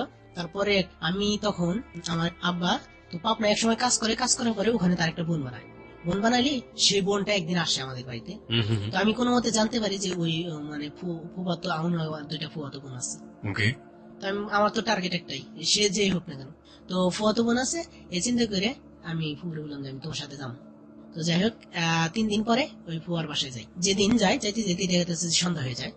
সন্ধ্যা হওয়ার পরে আমি ফ্রেশ ট্রেশ হয়ে খাওয়া দাওয়া করে ঘুমাই, শুই। তার আগে দেখি একটা মেয়ে আসলো, মেয়েটার নাম মিতালি। তো থাকার পরে ওই মেয়েটা আবার ছিল আমার ফুবার লিখে বন্ধুর মেয়ে। তো যাই হোক সেদিন আর কথা হলো না, একটু কথা হলো, তারপরে আমি ঘুমাই শুয়ে থাকলাম। পরদিন সকালবেলা আমি বলে উঠলাম, ওইটা এখন কোথায় যাব? আমার তো কোনো ফুফাতো ভাইও নাই যে যার সাথে ঘুরবো। সারাদিন বসে বসে খালি টেলিভিশন দেখতেছি, টেলিভিশন দেখি, ও দেখে আমিও দেখি। তো মেয়ে সুন্দর দেখা যায়। এর মধ্যে একটা কারণ আছে, মেয়েটার বিয়ে হয়েছে, স্বামী সেনাবাহিনীর চাকরি করে, কিন্তু এখনো বিয়ে হয় নাই। ট্রেনিং করে আওয়ার পরে তার বিয়ে হবে। বিয়ে ঠিক হয়েছে। তো এখন এই মেয়েটা খুব সুন্দর দেখা যায়। এই মেয়েটাকে আমি কিভাবে ভাও করতে হবে এই চিন্তা ভাবনা করলাম। তো প্রথমে আমি কি করলাম, আমার ব্যাগ থেকে চার্জার বের করবো এই চিন্তা করে আমি আমার ব্যাগ থেকে কিছু ডায়েরি বের করলাম, আমার কবিতা। এখন এই মেয়েটাকে তো বলা যায় না যে আমি কবি, তুমি আমার কবিতা পড়ো। তো আমি ওই ডায়েরিটা বের করলাম, বের করে তারপরে ওখানে রাখলাম। রাখার পরে মেয়েটা বললো যে ডায়েরিটা ধরা যাবে? আমাকে হ্যাঁ ধরা যাবে। তো তারপরে মেয়েটা ডায়েরি পড়লো, পড়ে কবিতাগুলো কয় খুব ভালো লাগলো।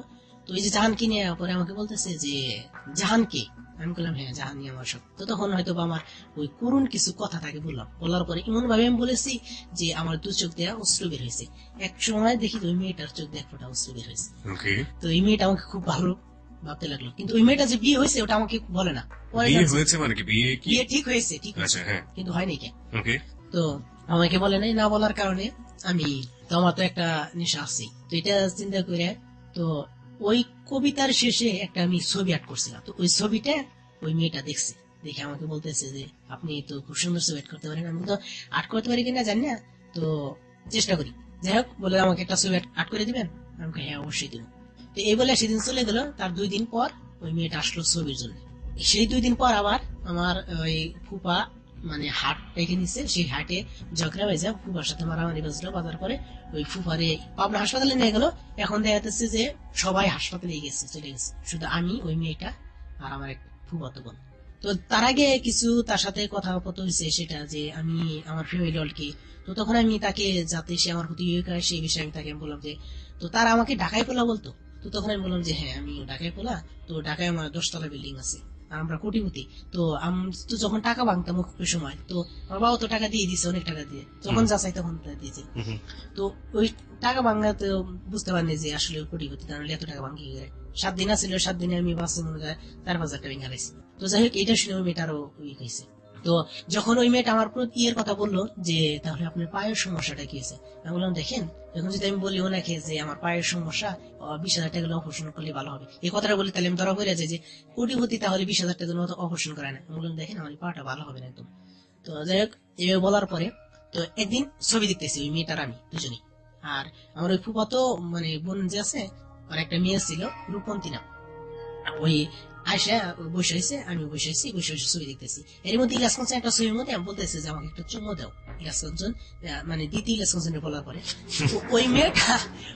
ওই মেয়েটা আবার ওই রূপন্তী মেয়েটাকে বলতেছে যে আমা আমাকে একটা চুমো দাও। এবার কয়েকবার শোনার পরে আমি ওকে একটা চুমো দিচ্ছি। পরে বলছে আপনি আমাকে চুমো দিলেন যে? বললাম আচ্ছা, যার কাছে যেটা চাইলে পাবে না সেটা তার কাছে চাইছে, ওটা আমি ওটা কাকে বলছি সেটা তো আমি বলছি। চুমো দিলাম, চুমো দেওয়ার পরে তো যাই হোক ওই মেয়েটা চলে গেল, ওই যে রূপন্তীটা চলে যাওয়ার পরে তো তখন আমি পরে ওইটা জানাচ্ছি, যাওয়ার পরে আমি ওরা ওইটা যাইতে দিই কে, তখন আমাকে একটু খারাপ ভাবা শুরু করে দিল। তো ওইটা না যাইতে দিয়ে আমি আটকেলাম, কিল, ওটা তো টিনের করছিল, কিল আটকেলাম। এক পর্যায়ে জোরাজোরি করার পরে ফিজিক্যাল এডিশনটা করলো আমার সাথে। তো তার আগে এই মেয়েটা সবার সাথে কথা বলছে, আমাকে খুব ভালো লাগছে, আমার ফ্যামিলি অলরেডি সবার সাথে কথা বলছে। তো যাই হোক, যখন তার সাথে অবৈধ কাজটা করলাম, করার পরে আমার এই ফুফাতো বোনটা একটু বুঝতে পারছে। তো বোঝার পরে তো পরে ডাক দেওয়ার পরে ও সেদিনই চলে গেল। আর সেদিন মানে দুপুরের বেলা চলে গেল, আর রাত্রিবেলা সন্ধ্যার সময় আমার ফুফু আসলো। ফুফু আসার পরে যে ফুফাতো বোন বললো যে তুমি অনেকদিন এখানে থাকবা, সে ফুফাতো বোন বললো যে তোমাকে কালকে মামা চাইতে বলছে, মানে ওই ঘটনাটা তাকে বলেছে বাড়ি থেকে, বলছে যে তাড়াতাড়ি চলে আসতে, মানে পারিবারিক ভাবে এটা জানাজানি হয়েছে। হ্যাঁ, পারিবারিক ভাবে একটু জানাজানি হয়েছে। পরে সেখানে তারপরের দিন সকালে আমি মানে চলে এলাম, রওনা দিলাম। তো এখন আমি আসবো, আমার কাছে কোনো টাকা নেই। তখন আমার ফুপো আমাকে 500 টাকা দিল, সেই বয়সে আমি চলে আসলাম বাড়িতে আসার পরে আপনাকে ওখান থেকে কেউ কোনো কিছু বলেনি, কোনো ধরনের গালমন্দ করা কথা দেওয়া? আমাকে কিচ্ছু বলা হয়নি। আমাকে আমার ফুপু কি বলবে? উনি জেনেছিলেন ব্যাপারটা? না, ফুপু জেনেছিল না, জেনেছিল আমার ওই ফুপাতো বোন। আচ্ছা, ও আর কাউকে বলে নাকি। ওকে, বলার কারণে আমি তখন চলে আসলাম। তো চলে আসার পরে বাড়িতে যখন আসি, আব্বা বলে যে কি ওইখানে যাস, মেয়েদের সাথে আড্ডা মারতে যাস নাকি? তো যাই হোক, এভাবে চলতে লাগলো। তো তার কিছুদিন পর একদিন আমি আমাদের মাটি কাটাতে যাই, যাওয়ার পরে এক দোকানে যাওয়ার মানে ফ্যাক্স লোড করার জন্য যাই, দেখি ওখানে একটা মেয়ে আসে। তো সেই মেয়েটার নাম্বারটা আমি তখন ওইখান থেকে নিই, নিয়ে যাওয়ার পরে আমি কনফার্ম হওয়ার জন্য ওই মেয়েটাকে প্রথমে মিস দিই। আমি জানতাম যে একটা মেয়েকে যদি মেয়ে হয় মিস কল দিলে, মেয়ে হলে মিস কল দিবে, আর যদি ছেলে হয় তাহলে ডাইরেক্ট ফোন দিবে, কারণ সাধারণত ছেলেরা মিস কল দেয় না। এটা আপনার গেস, মানে আপনার অনুমান? হ্যাঁ, অনুমান, আমি বুঝতাম। তো যাওয়ার পরে তখন ওই মেয়েটাকে আমি মিস কল দিই। তো মিস কল দেওয়ার পরে তার কিছুক্ষণ পরে ওই মেয়েটা আমাকে মিস কল দেওয়ার পরে তো আমি বলি যে আচ্ছা আপনি আমাকে মিস কল দিলেন যে? আপনি না আমাকে মিস কল দিলেন। আমি কই আপনাকে তো আমি মিস কল দিই নাই, তো আপনি তো আমাকে মিস কল দিলেন, সেই জন্য আমি আপনাকে ফোন দিচ্ছি। এভাবে কথা হওয়ার পরে মেয়েটা ফোনটা কেটে দিল। কেটে দেওয়ার পরে তার কিছুক্ষণ পর আমি আবারও ফোন দিলাম। ফোন দিয়ে আমি কবিতা বললাম।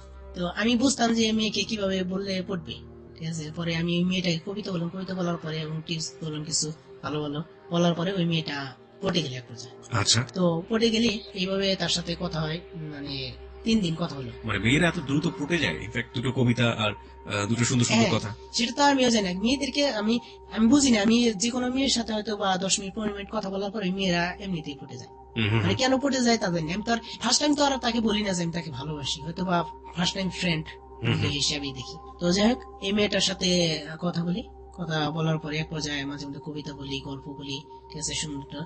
তো মেয়েটা ভালোই।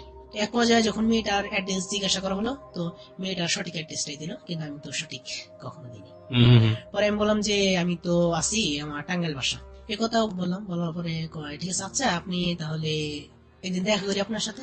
পরে আমি ওই মেয়েদেরকে কখনো বলি না যে আমার সাথে দেখা করো, ওই মেয়ের আগে বলে যে আমি তোমার সাথে দেখা করবো। এবং যদি ওই মেয়েটার সাথে 7 দিন 15 দিনে কথা বলি, তখন কখনো আগে কখনো বলি না যে তোমার সাথে দেখা করি। ওকে, ও জানি নিজের ইচ্ছাতে আমার কথা শুনে জানি ও মানে আমার সাথে দেখা করতে চায়।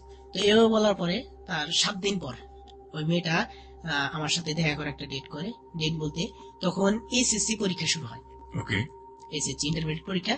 তো তখন আমাকে বলতেছে যে আমার বোনের তো ইন্টারমিডিয়েট পরীক্ষা, তো আপনি এলাঙ্গা আসতে পারবেন? আমি বললাম যে হ্যাঁ অবশ্যই এলাঙ্গা আসতে পারবো। তো তাহলে আপনি এলাঙ্গা আসেন, তো এলাঙ্গায় আমার এক বোনের পরীক্ষা, তাহলে ওইখানে আপনার সাথে দেখা করি। ওকে, মানে যাই হোক, তার সাথে দেখা করার জন্য এলাঙ্গা চলে গেলাম। আমার তো মনে কি আছে, তো বললাম যে আচ্ছা আমি তো একটা সমস্যা আছে, তো আমি একটা হোটেলে আসছি, তো আমার পেটের ভিতরে পাথর হয়েছে, হুম মানে পাথর হয়েছিল, সেই ব্যথা হইতেছে, খুব কষ্টে আছি, এবং হঠাৎ করে এই ব্যথাটা উঠে গেছে, যার কারণে আমি আমার এক বন্ধুর হোটেল আছে, ওই হোটেলে আমি উঠছি, শুয়ে রয়েছি, আমার শরীর খুব খারাপ। ওকে। তো এই কথা বলার পরে ওই মেয়েটাও খুব তাই নাকি? আমি কই, হ্যাঁ এখন তো আমি উঠতেই পারতেছি না, যদি একটু কাইন্ডলি একটু কষ্ট করে আপনি আসতেন। আচ্ছা ঠিক আছে ঠিক আছে, আপনি কোন হোটেলে আছেন? আমি তখন ওই হোটেলটার নাম বললাম। তো বলার পরে বললো কয় তালায়? বললাম যে তালা তান্ডারগণে। তো ওই মেয়েটা আমার কথা মতো চলে আসলো, চলে আসার পরে জিজ্ঞাসা করলো। আমি এখানে একটু জানতে চাই, সাধারণত এই ধরনের জায়গাতে প্রথম মিটে কোন একটা মেয়ে একা একা কেন আসবে? সাথে তো বান্ধবীদের নিয়ে আসার কথা, অন্য কাউকে নিয়ে আসার কথা। না, এখন যেটা হয়েছে, ও তো আসছে, আর এর আগে এক কথা আছে, ওই মেয়েটার বিয়ে হয়েছিল এবং ওর হাজবেন্ড দুর্বল। ওকে। তো যাই হোক, তারপরে তার সাথে ও আর ওই যে খালাতো বোনকে নিয়েছে, খালাতো বোন তো পরীক্ষাতে।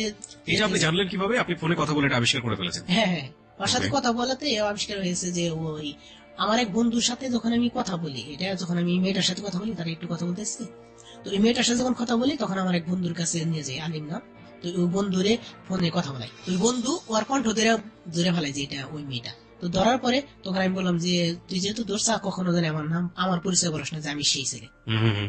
তো পরে বললো যে না ঠিক আছে, আমি বলবো না, তুই বললো। তো যাই হোক, কিভাবে তার সাথে কথা বলে, কথার পরে ওই মেয়েটা হোটেল আসলো। তো আসার পরে তুই যা দেখতে বলে রাখছি, ও আবার নিয়ে গেল আমার ওইখানে। তো আমি রুমের ভিতরে বসে আছি, শুয়ে রয়েছি, শুয়ে পরে তো তখন ওই মেয়েটা গেল, হুম হুম। এবং আমি অন্য মেয়ে মুখ করে বসে আছি। তো ওই মেয়েটা আমাকে দেখে অবাক হয়ে গেছে, কারণ ওই মেয়েটা আমার অনেক এত পরিচিত, যেটা বলার মতো না। কি ছিল পরিচয়? এই মেয়েটা একটা দেখতেছে যে এক সম্পর্কে ওই মেয়েটা আমার বাস্তি হয়, একটু পাড়াবর্ষী। ওকে। আরেক সম্পর্কে ওই মেয়েটা আমার খালাতো বোন হয়, মানে দুইটা সম্পর্কে গেছে। তো যাই হোক, ওই মেয়েটা দেখে তো আমার পরিচিত, আর আমার এত পরিচিত যেটা বলার মতো না। তো যাই হোক, পরিচিত হয় কারো পরিচিত সেটা বড় বিষয় না, তা আমার চিন্তা তো একটাই, তার সাথে অবৈধ সম্পর্ক করতে হবে। ওকে। তো এই চিন্তা নিয়ে তো তাকে, সে আমাকে কিছুই বলতেছে না, আমি যে দাঁড়াইছি মানে তাকে ধরছি হয়তো, বা এখন আমি মানে ও যে আমার পরিচিত এটা আমি ভাবতাইছি না, তো ও কোনো বেশি কিছু বলতেছে না আমাকে, ঠিক আছে, ও থ হয়ে আছে আমাকে দেখাই। যাই হোক, এভাবে মনে করেন ফাইনালি তার সাথে অবৈধ সম্পর্কটা আমি করে ফেলাম। ও কোন ধরনের বাধা বিপত্তি কোনো কিছু ও নেই? কোনো ধরনের বাধা বিপন্নি করলো না। কিচ্ছু বলেনি ও? না, ও মানে কি হা না, যদি কোনো কথা, ও কিচ্ছু বলেনি কোনো ধরনের? কোনো কথা বলেনি, কোনো কথা বলেনি। Okay. ওই মুহূর্তেটা ও কি ভাবতেছে আর কি আমি তাও জানি না। ওর জায়গা থেকে কোনো ধরনের কোনো রেসপন্স ছিল না? Responsible ছিল না। তো যাই হোক, এভাবে মনে করেন যে ওর সাথে রিলেশন করার পরে ও চলে আসলো ওইখান থেকে। তো স্বাভাবিক হয়ে চলে আসলো, আমিও চলে আসলাম এখানে, তার সাথে আর কোনো ইহা নেই। তারপরে ওই মেয়েটার সম্মতিতেই তারপরে আরো 2 বার, এবং ওর বাড়িতেই, এবং ওর বাড়ির পিছনে একটা আর ছিল, সে রাতে আরো 2 বার তার সাথে এই সম্পর্ক হয়। ওকে। তো যাই হোক, এভাবে হওয়ার পরে তো আমি এখন আর মনে করেন যে বাড়িতে তো আছি, এখন বাড়িতে সমস্যা, বাবা মা, এখন এতদিন বসে আছি, কিছু করি না, শুধু ঘুরে ফিরি খাই। তখন দেখাতেছে যে এক পর্যায়ে আমার ওই যে লেখালেখি করতাম উনি আবার আমাকে একটা চাকরি নিয়ে দিল, psych institute of medical technology মিরপুরে। ওকে। তো ওইখানে চাকরি নিলাম, চাকরি নেওয়ার পরে ওখানে দারোয়ানের চাকরি নিয়ে দিল। তো দারোয়ানের চাকরি নিলাম, তখন ওইখানে একটা মেয়ের সাথে আমার পরিচিত হয়। একটা মেয়ে প্রতিদিন আমাকে সালাম দিত, যাই কিভাবে অনেকদিন সালাম দেওয়ার পরে তো আমি মেয়েটা মুখোশ পরে আসতো আর আইডেন্টিফাই করতে পারি, মুখোশ মানে মুখটাই হাসতো, মুখ ঢেকে আসতো। মুখ ঢেকে আসতো। তো আইডেন্টিফাই করতে পারি নাই। একদিন ভাবি যে মেয়েটার সাথে কিভাবে কথা বলা যায়। তো একদিন মেয়েটাকে বললাম, ইতিমধ্যে ইন্টারমিডিয়েট রেজাল্ট বেরিয়েছে, তো বের হলে মেয়েটাকে গিয়ে বললাম যে আমি তো ইন্টারমিডিয়েট পাস করছি এবং আমি বাস্তব সেটাকে মিথ্যে কথা বললাম যে আমি A+ পেয়েছি। তো মেয়েটা তো আমার প্রতি খুব দুর্বল হয়ে পড়লো যে A+ পেয়েছেন, আপনি দারুণের চাকরি করেন। আমি তখন বললাম, দেখেন কোনো কাজই ছোট নয় যদি মনটা তোমার বড় হয়, কাজকে ছোট নয়। তো যাই হোক এইভাবে তার সাথে কথা বলার পরে বললাম যে আমি শুধু এটা করি না, আমি লেখালেখি করি। তখন তাকে আমার কিছু যে কবিতার বই দিলাম, একটা বই ছিল সেটা দিয়েছিলাম। তো কবিতার যে আবার দিয়েছিলাম, তাকে ডায়েরি দিয়েছিলাম। দেওয়ার পরে একদিন তাকে আমি বলি যে আচ্ছা বাবলি, তুমি কি আমার সাথে একটু মানে 10-15 মিনিট কি আধা ঘন্টা একটু সময় দিতে পারবো আমার সাথে? তো এই যে ক্লাসের সময় তো তোমার সাথে আমি কথাই বলতে পারি না, তো একটা কাজ করো তুমি, তো ক্লাস তো 8টার সময় হয় তাই না, তুমি ভোরবেলায় চলে আসবা আর আমি তো গেট তো আমি খুলে দিই। তো এটা বলার পরে কয় আচ্ছা ঠিক আছে আমি আসবো। তো সেদিন ও 6টার সময় চলে আসলে আমি গেট খুলে দিয়ে তারপরে ওদেরকে বলি যে তুই থাকিস এখানে। তো তারপরে ওর কাছে ওখানে যাই, তো ক্লাসে যা তোমার সাথে কিছু কথা আছে এখানে, তো বললিস কি। তো ক্লাসে তখন বন্ধ করে দিয়ে তখন দেখি যে সিসি ক্যামেরা, তো সিসি ক্যামেরাটা ঘুরা দিয়ে তার সাথে আমি জোরাজোরি করি। ও মেয়েটা কোনো মতে রাজি হয় না, পর্যায়ে তাকে খুব জোরাজোরি কইরা রিলেশনটা করা হলো এবং পরবর্তীতে ওই দেওয়ালের ছবি আসাতে সিসি ক্যামেরাতে ধরা বললো। তো মেয়েটা এসে তারপরে বলে দিচ্ছে, একদম জোরপূর্বক হয়েছিল, বলে দেওয়ার পরে তো তখন আমার ওইখান থেকে বের করে দিয়েছে। তখন আমি চলে আসলাম বাড়িতে। তো তারপরে আর ওইখানে যখন আসার পরে এখন বাড়িতে আসলে তুমি এখন কি করবা, তখন আমি আবার চলে আসলাম ঢাকাতে, এই মগবাজারতে মামার সাইডে। তখন আমি রাজমিস্ত্রি কাজ করি। আপনি আমাকে একটু বলবেন যে জাহানের জন্য আপনি এই ধরনের কাজ করে যাচ্ছেন একের পর এক, এগুলো করার পর আপনার ফিলটা কি হতো, অনুভব কি হতো? এটা যখন করতাম তো আমি ভাবতাম যে আজকে ওরা আমাকে অবহেলা করলো, জাহান অবহেলা করলো। তো আমি দেখতাম যে আমার এই অবহেলা, আমিও মানুষ, আমার দৃষ্টিকোণ থেকে আমি যেটা ভাবতাম তো সেটা হলো যে মেয়েদের সাথে প্রেম করা মানে তো ফিজিক্যাল রিলেশন করা, আর এই ফিজিক্যাল রিলেশন আমি যে কোনো কারণে আমি তার সাথে ফিজিক্যাল রিলেশন করবোই। এটাই আপনার চিন্তা ভাবনা ছিল? এটা চিন্তা ভাবনা ছিল। প্রিয় শ্রোতা, এখানে একটু বলে রাখি, দেখুন ওর জায়গা থেকে বর্ণনার ব্যাপারগুলো এরকম, ও এভাবেই বলতে ভালোবাসে, সুতরাং এভাবেই ও বলছে। কিন্তু একটা জায়গায় এখানে একটু নকিং, সেটা হচ্ছে যে ওর জীবনের যে বেড়ে ওঠার যে ব্যাকগ্রাউন্ড বা ওর প্রতি যে ধরনের আচরণ হয়েছে ওর প্রতিবন্ধিত্ব ঘিরে, সেটাকে কেন্দ্র করে ওর ভেতরে যে ধরনের জিঘাংসা তৈরি হয়েছে সেটা ওর বোধের জায়গাটা থেকে ভাবেই ওকে অ্যাক্ট করেছে। আমরা বলি না যে সমাজে বিভিন্ন রকমের মানুষ রয়েছে, বিভিন্ন ভাবে তারা বেড়ে ওঠে, কেউ খুব লোয়ার স্ট্যান্ডার্ডে, কেউ খুব হায়ার স্ট্যান্ডার্ডে, কেউ খুব মিডল স্ট্যান্ডার্ডে।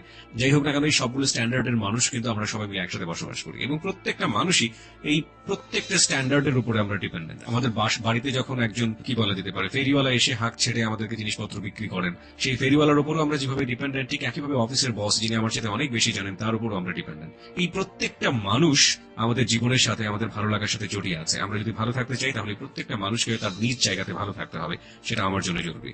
আজকে যারা সমাজে প্রতিবন্ধী বা যারা আজকে অফ সাইডের, তাদের প্রতি আচরণ আমরা যেটা করি, তাদের প্রতি আমাদের যে মানসিকতা, সেই মানসিকতা কখনো কখনো তাদেরকে এরকম বিপদগামী করতে পারে এবং সেটা শুধুমাত্র তাদের নিজেদেরকে বিপদগামী করে না, আমরা যারা ভালো থাকি, ভালো থাকতে চাই বা আমরা যারা প্রতিবন্ধী না, আমাদেরকেও কিন্তু অনেকখানি বিপদগামী করে ফেলে। আমরা শুধু সেই অ্যাঙ্গেলটা থেকেই আজকে গল্পটা প্রচার করছি। এখানে গল্পটাকে যারা অন্যভাবে বিশ্লেষণ করার সুযোগ পাচ্ছেন তাদেরকে আমরা বারবার এই জায়গাটিতে নক করি, please feel about the gist of the story. হ্যাঁ, জেস্টারটাকে নেবার চেষ্টা করুন।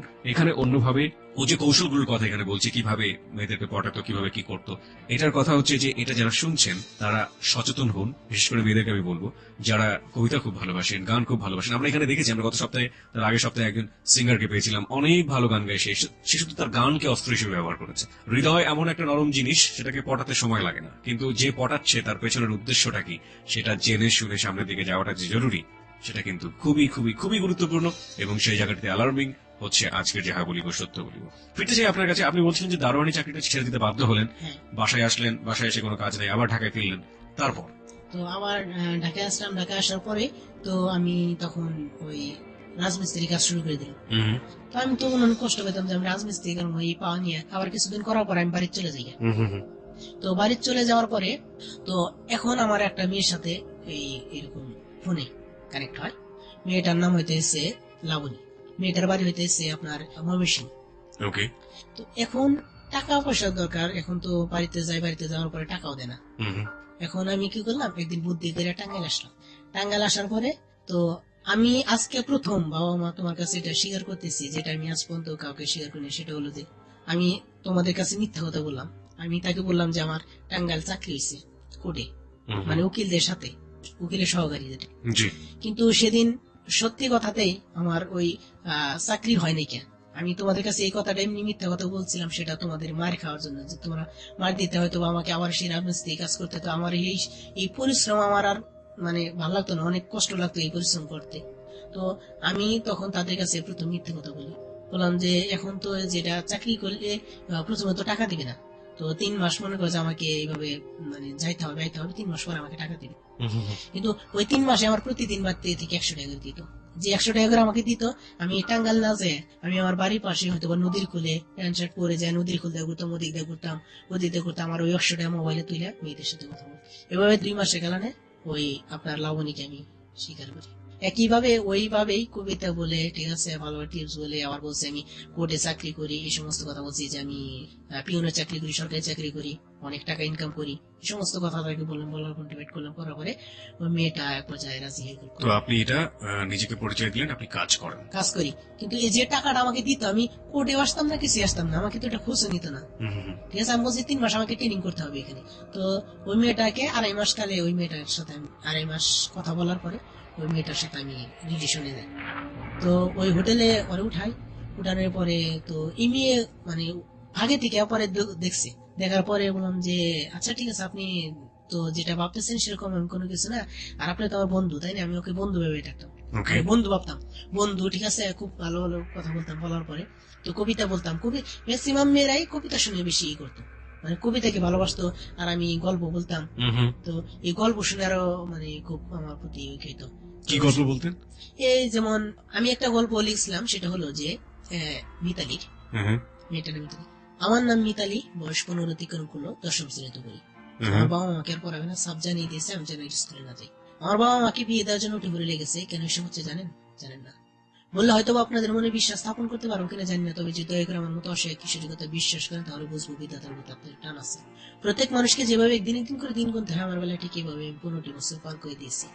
কিন্তু আমাকে এই 15 বছর পার করতে হলে যে সংগ্রাম করতে হলে, তা বলতে গেলে এখন আমার হৃদয় মন কেঁপে ওঠে।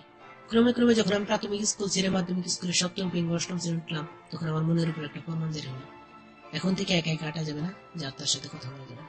মায়ের মুখে সব কথা শুনে মাকে প্রশ্ন করার মতো আমার কিছু ছিল না, কারণ এর পূর্বে আমি টের পেয়েছি এসব আমাকে মানতে হবে। আগডুম বাগডুম গরডুম সাজে মেয়ে মানুষের বয়স যত পারে তাদের স্বাধীনতা ততই কমে। আমি নাকি খুব সুন্দরী, বয়সের তুলনায় আকারে লম্বা, বেশি খাই বলে আমার স্বাস্থ্যের দিক দিয়ে ভালো। আমার চুল এত কালো ও লম্বা যে অনেকের উপমতি দিকে নিজে কবি বনে যায়। কোনো মামলার আসামির মতো আমার পিছনে অনেক যুবক হাঁটাহাঁটি করে, শুধু কোনো ব্যক্তির মতো আমাকে প্রশ্ন করার জন্য সময় সাহস খুঁজে। একদিন দেখি পাকা ব্রিজের দেওয়ালে আমার নামে চিকা মারা হয়েছে, তাতে লেখা আছে, হৃদয়ে তালা ভাঙবো, মিতালি তোর ভালোবাসা আনবো, ওরে আমার সজনী ভালোবাসার মিতালি। লজ্জায় ঘৃণায় সেদিন লাল হয়ে বাড়ি ফিরে আসি। দরস করে টেবিলের উপর বই পড়া শব্দ শুনে অন্যদিন থেকে মা এসে বলে, কিরে মিতালি, এত তাড়াতাড়ি চলে এলি যায়? মাকে জড়িয়ে ধরে সন্তান হারা কোনো জননীর মতো কেঁদে উঠলাম। মা অনাবচেত চোখ থেকে কখনো তপ্ত অশ্রু ফেলে দিল। পরে বাবা অফিস থেকে এসে ঘটনাটা জেনে বিমর্ষিত, আতঙ্কিত, এবং রাতের বেলায় বাবা ওই দেওয়ালে লেখা করে বসে আসলেন। বললেন, আগামীকাল থেকে পাশের ওই শিমুকে সঙ্গে করে নিয়ে স্কুলে যাবে। প্রথম কথা হচ্ছে যে আমি নিঃসন্দেহে অনেক বেশি অভিভূত আপনার এইভাবে বলা দেখে, কারণ এগুলো আপনি লিখেছেন এবং আপনি যেভাবে বলছেন না দেখে, দ্যাটস রিয়েলি অ্যামেজিং। আমি থাকে না এক একজনের বোঝার লেভেল বা যদি বলি আন্ডারস্ট্যান্ডিং লেভেল, সেটা এক রকমের, মানে এগুলো আপনি নিজে থেকে অবজার্ভ করে লিখেছেন নাকি কোনো না কোনো ভাবে কারো নিজে থেকে লিখেছি? যতগুলো মেয়েকে বার করছি, শুধু এই গল্পটা বলে প্রত্যেকটা মেয়ে আমার সাথে এই গল্পটা শুনে পছন্দ করছে এবং বলছে যে এই ছেলেটা যখন এত সুন্দর গল্প লিখতে পারে, এই ছেলেটার মাঝে জীবনে কোনো খারাপ কোনো দিক না। শুধু এই একটা গল্প, এই একটা গল্প আমি সবসময় বলতাম। কতগুলো মেয়েকে আপনি পটিয়েছেন? মনে করে যে আমি 17টা মেয়েকে পটিয়েছি। 17টা মেয়েকে আপনি পটিয়েছেন শুধুমাত্র এই একটা গল্প দিয়ে? না, প্রেম করার ক্ষেত্রে আমি 40টা মেয়েকে এইভাবে করছি। 40টা মেয়েকে আপনি এভাবে মানে এই করছি, এই প্রতারণার ফাঁদে ফেলেছেন? প্রতারণা মানে প্রেমের ফাঁদে ফেলেছি, কিন্তু তার মধ্যে 17টা মেয়ের সাথে আপনি ওই অন্যায় কাজটা করেছেন, এবং প্রত্যেকটা মেয়ের সাথে আপনি একই কবিতা একই গল্প এভাবে কমেন্ট করতে দেখা করতে আসছে একটাই কারণ, সেটা হলো এই গল্পটা। That's really amazing. হয়তো আজকে অনেক মেয়েই শুনছেন যারা ওর শিকার হয়েছেন, এই বিশেষ করে গল্পটা শুনলেই বুঝতে পারবেন যে কোন ছেলেটি গল্পটি তার সঙ্গে করেছিল, এবং গল্পটা শেষ পর্যন্ত শোনানো সম্ভব নয়। প্রিয় শ্রোতা, শেষে কি হয়? পরে লাস্টে বেলায় এই মেয়েটার মনে করেন যে দেখা যাচ্ছে যে অন্য অনেকটা বিয়ে হয়, হ্যাঁ হ্যাঁ ও ছেলেদের অত্যাচারের কারণে ওই মেয়েটাকে বিয়ে দেওয়া হয়। বিয়ের 2-3 দিন পর ছেলের বাবাটা মারা যায়। মারা যাওয়ার পরে তো ওই ছেলে মানে মদ খাওয়া, ব্যবসা করা, যাওয়া, প্রভৃতির প্রতি সীমা হতে পারে এবং তার যে ব্যবসা বাণিজ্য ছিল সবকিছু সে মানে খোয়া ফেলে। এবং এক সময় সে সময় ছিল একটা দুতলা একটা বাড়ি। তো তখন তার পেটে 3 মাসের সন্তান সুদিনের অপেক্ষা আছে। এমন তো অবস্থায় আমার স্বামী এসে আমার মানে বাড়িটা বিক্রি করার জন্য বায়নাপত্র দেয়। তো আমি তাকে নিষেধ করতে আমার স্বামী আমার তলাপেটের মধ্যে লাথি মারে, অমনি আমি জ্ঞান ফিরে ফেলি। জ্ঞান ফিরে দেখি যে আমি একটা নার্সিং হোমে ভর্তি আছি। কর্মরত নার্স আমাকে যা জানালো যে আপনার সন্তান নষ্ট হয়ে গেছে, এখন আর কোনো সমস্যা নেই। তো হসপিটাল থেকে বাড়ি ফিরে এসে সত্যি সত্যি জানতে পারি যে আমার স্বামী বাড়িটা বিক্রি করে দিয়েছে। গিয়ে উঠলাম 12টা বাসায়। সেখানে বছর 3 ছিলাম। একদিন আমার স্বামী আমাকে অনেক সোহাগ দিয়ে বললো যে মিতালি, দীর্ঘ 10টা বছর তোমাকে কিছু দিতে পারিনি, আমি স্বামী হিসেবে তোমার কাছে চাওয়ার সবই পেয়েছি, কিন্তু স্বামী হিসেবে তোমাকে তো কিছুই দিতে পারিনি। এই বলে আমার স্বামী আমার হাতে একটা স্বর্ণের নেকলেস দিয়ে বললো চল আজকে তোমাকে নিয়ে ঘুরে আসি। এই বলে আমাকে নিয়ে যাওয়া হলো একটা বাসায়। তো 3 তলা একটা বাসায়। সেখানে নিয়ে যাওয়ার পরে 30 থেকে 35 বছরের একটা মেয়ে, মানে মেয়ে কি বয়স্ক মহিলা, যে সেটা বললো যে আপনি নিশ্চয়ই মিতালি, মুখে হাসি গেলে বললো। তো তখন আমি বললাম যে আপনি তো একদম অ্যাস্ট্রোলজারের মতো কথা বলছেন। তো তখন উনি বললো সময়ের সময় আরো অনেক কিছু হতে হয়। এরপরে ওই ভদ্র মহিলাটা চলে গেল। তারপরে আমার স্বামী বললো যে মিতালি তুমি এখানে থাকো, আমি একটু আসি। আলটিমেটলি মেয়েটাকে প্রস্টিটিউশনে রেখে আসা হয়, তাই পরে তো? এখানে বলে ওই মেয়েটাকে তখন রেখে আসি। এই বলে তখন তার থেকে 2 থেকে 3 মিনিট পর 7 থেকে 8 বছরের একটা বাচ্চা শিশু এসে যা বললো যে আমাকে এখানে দুধ এনে দিল, এবং আমি সেই দুধটা খাওয়ার পরে সেটা বললো যে আমাকে এখানে আমার স্বামী অর্থের বিনিময়ে বিক্রি করে দিয়েছে। আজ থেকে আমার প্রতিটি রাত কাটে অর্থের বিনিময়ে কাস্টমারের সাথে। তাই আমি পূর্বের আকাশটা কাটিয়ে হাসতে থাকি আর বলতে থাকি হায়রে নিয়তি আমার জীবন কোথায় গেল। এটাই শেষ গল্পের? হ্যাঁ ওকে, আপনি এই গল্পটা সবাইকে শোনাতেন, মানে যেসব মেয়েদেরকে আপনি হ্যাঁ, পড়াতেন? যেসব মেয়েদের।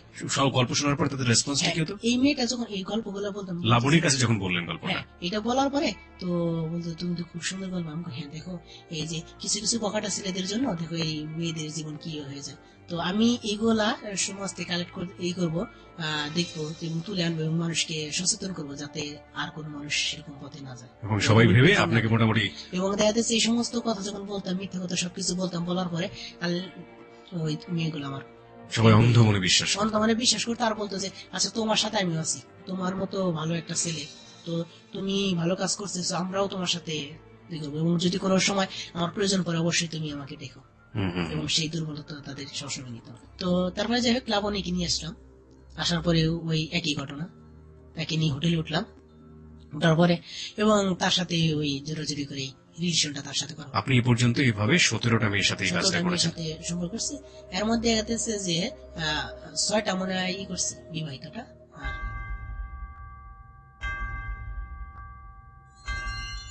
প্রিয় শ্রোতা, বিরতির ঘন্টা বেজে গেছে। আমরা ছোট্ট একটা বিরতির পর আবারও ফিরে আসবো। ঠিক রাত 1টার টাইম চেকের সঙ্গে সঙ্গেই আমরা ফিরে আসবো যাহা বলিব সত্য বলিব। আজকে যাহা বলিব সত্য বলিবর মঞ্চে জীবনের সমস্ত অপ্রিয় সত্য নিয়ে মুখোমুখি হয়েছে মাসুদ রানা। আমরা অপরাধের পেছনের কারণ কি, অপরাধের ধরন কি, কেন হলো অপরাধ, কি হলো অপরাধ, কতটা ব্যাপ্তি অপরাধের সবকিছু আবিষ্কার করেছি। শেষের পার্টটা যেটা রাত 1টার পরে ঘটবে, এটা বলার পিছনে একটা ঘটনা আছে। একটু শুনি। তো দেখা যাচ্ছে যে আমি নিয়মিত এই কাজগুলো করতেছি। এই কাজগুলো বলতে আপনি অনৈতিক? হ্যাঁ, ব্যবসা করতেছি। তো এইভাবে দেখা যাচ্ছে করতে করতে আমার এক সময় মানে এখন হয় না। তো মাঝে মধ্যে আমি হোটেল যেতাম, ওই পোস্টেশন হোটেল গুলোতে যেতাম, যে এগুলা পতিতালয়ে যেতেন আপনি? পতিতালয়ে যেতাম। ওকে। তো যাই এগুলা করতাম। তো হঠাৎ করে আমার একদিন বোধ জাগলো আসলে যে এই মেয়েগুলা এইভাবে রয়েছে, এর পিছনে হয়তো বা কোনো কারণ আছে। এই মেয়েগুলা কি মানে দেখাতেছে যে আমি ভাবতাম যে হয়তো বা অনেক মানুষ আছে যারা রাস্তা শুইরা যারও দেখাইতেছে হয়তো বা মানুষের হাতে কাজ করে খায়, কিন্তু তাও তার নিজের ইজ্জত বিক্রি করে না। তো এরা কেন এই ইজ্জত গুলো বিক্রি করছে, হয়তো বা এর পিছনে কোনো কারণ আছে। তো এই কারণটা যাচাই করার জন্য আমি প্রথমে ওই মেয়েটাকে মানে বাছাই করি, মানে প্রথমে। তো তার সাথে মানে সে রুমটাতে চলে যাওয়ার পরে তো আমি মানে যাওয়ার পরে মেয়েটা বসার পরে আমি তাকে বলি যে আচ্ছা আপনারা তো চাইলে তো আপনি করতে পারতেন, মানে অন্যখানে কোথাও কাজ করে তো আপনার জীবিকা নির্বাহ করতে পারতেন, তাই না? তো কেন আপনারা এই অসৎ কাজগুলি করতেছেন? তো বলার পরে এই মেয়েটা বললো যে আসলে মানে না যায় না কোনো কিছু বলাটা ঠিক নেই। আমি বললাম যে আসলে মানে সেটাই তো জানতে চাই, যেটা অজানা সেটাই আমি জানতে চাই। তো আপনি কি অজানা আছে আপনার জীবনে, কিসের জন্য আজকে আপনি এই পথে আসছেন? তো তখন বলার পরে ওই মেয়েটা তার মানে ঘটনা বললো, ঠিক আছে, যে এইভাবে আমাকে অত্যাচার করার পরে হয়তো বা শেষ পর্যায়ে দেখা যাচ্ছে আমি যখন বিয়েটা হলো তারপরে আমার স্বামী আমাকে বিক্রি করে দিয়েছিল। আসলে এটা বিক্রিটা করে দেওয়া হয়েছিল নবপুরে। হুম, তো তখন ওখান থেকে তাকে মানে ওই আমি যেটা বলতেছি আমাদের টাঙ্গাইলে ওইখানে ট্রান্সফার করা হয়েছিল। ওকে। এবং তারপরে তার মুখ থেকে এই কথাটা যখন শুনলাম, শোনার পরে অ্যাকচুয়ালি সত্যি আমার তো দ্বিধাংশা ছিল ওর প্রতি, কিন্তু তখন আমার কোনো দ্বিধাংশা ছিল না। এবং শেষমেশে ওই মেয়েটাকে আমি সালাম করে চলে আসি, মেয়েটার সাথে কোনো রিলেশন করি না, কারণ তার গল্পটা শুনে আমার খুব ভালো লাগলো, কথাগুলি শুনে। এবং সেখানে তাকে আমি 1500 টাকা দিয়েছিলাম, কিন্তু তার বিনিময়ে তাকে আমি কিছুই করিনি। আপনি কি নিশ্চিত ছিলেন যে এই মেয়েটা আপনাকে প্রতারণা করছে না আপনার মতো করি? এখন দেখা যাচ্ছে যে যদিও ওই প্রতারণা, যাই হোক, আপনি একটা ভালো ফিলিংস নিয়েছেন, যেটা সত্য ছিল না মিথ্যা ছিল সেই জায়গাটা আমরা যাবো না। আপনাকে সেটা কিছুক্ষণের জন্য হলো মানুষ বানানোর চেষ্টা হ্যাঁ, করেছে, বলছি। আমরা সেই জায়গাটাকেই রেসপেক্ট করতে চাই। হুম, হুম। পরবর্তীতে আপনি এই ঘটনাকেই বিভিন্ন ভাবে ব্যবহার করেছেন আপনার অনৈতিক হ্যাঁ, কাজে। অনৈতিক কাজে। এখন ওইখান থেকে যখন আমি আসলাম, আসার পরে তো সকালবেলা এসে ঘুমাইলাম, ঘুমিয়ে থেকে দেখা যাচ্ছে যে যখন আমি একটার সময় ঘুম ভাঙলো, ঘুম ভাঙানোর পরে সব স্মৃতিগুলো ভেঙে গেল। এবং ওই যে তার সাথে ভালো দিক কেউগুলো আরো না। পরে যখন আমি একটা সময় ফোন দিল ওই লাবণী, তো তখন তার সাথে যে কথা বলার পরে এক সময় তার সাথে ওই যে দেখা করার ডেট হলো। ডেট হওয়ার পর যখন তার সাথে দেখা করছি, দেখা করার পরে যে তো তখন আমার ওই চিন্তাগুলো দূর হয়ে গেছে যে কি ভালো মানুষ, এগুলোর চিন্তা করতাম না। আবার যা ছিল তাই হয়ে গেল। হ্যাঁ, আবার যাচ্ছি তো তাই। ওকে, এটাই তো আপনার মোটামুটি স্টোরি না? হ্যাঁ। তার মানে আপনি এখনো ইনভলভ আছেন এই জায়গাগুলোতে? এখনো ইনভলভ বলতে আমি এর আগে আমি এখানে যখন আমি এবিসি রেডিও শুনি আমার জীবনে প্রথম, তো আমার গ্রামের বাড়িতে এগুলো ধরতো না। তখন আমি একজন আমাকে দিছিল, বর্ষা ইসলামের একটা গল্প দিছিল, আর এই যে আপনার রবিনের। তো ওই গল্পটা শোনার পরে আমি আবার এই যে ঢাকায় চলে আসি। ঢাকায় চলে আসার পরে তো আমি তখন এই যে মানে রেডিওটা কোনটা, চ্যানেলটা কোনটা, তো তখন যখন বলেন তখন ওই চ্যানেলটা আমি খুঁজে বের করে আমার প্রথম মানে নাজমার জীবনী গল্প শুনছিলাম, তারপরে ইনামুল। এবং আপনি হ্যালো ইট 920 এর কথা বলছেন? হ্যালো নাজমা ইনামুলের শুনছি, তারপরে থেকে সব পর্ব শুনছি। আর জেবিএসবির পর্ব শুনছি আমি মোবারকের। ওকে। তখন ওই মোবারকের প্রথম শুনলাম, তারপরে আস্তে আস্তে সবগুলি কাহিনী শুনি। তো শোনার পরে তো ওইটা যখন শুনলাম, শোনার পরে আমি ওই যা বলে এবার সত্য বলার জন্য 5 মাস ধরে আমি ট্রাই করতেছি। প্রতিদিন হয়তো বা সপ্তাহে 1 দিন 2 দিন প্রতিদিন হয়তো বা করতেছি, যা বলিব সত্য বলিব সত্য আসার জন্য। বলিতে আসার জন্য, ঠিক আছে।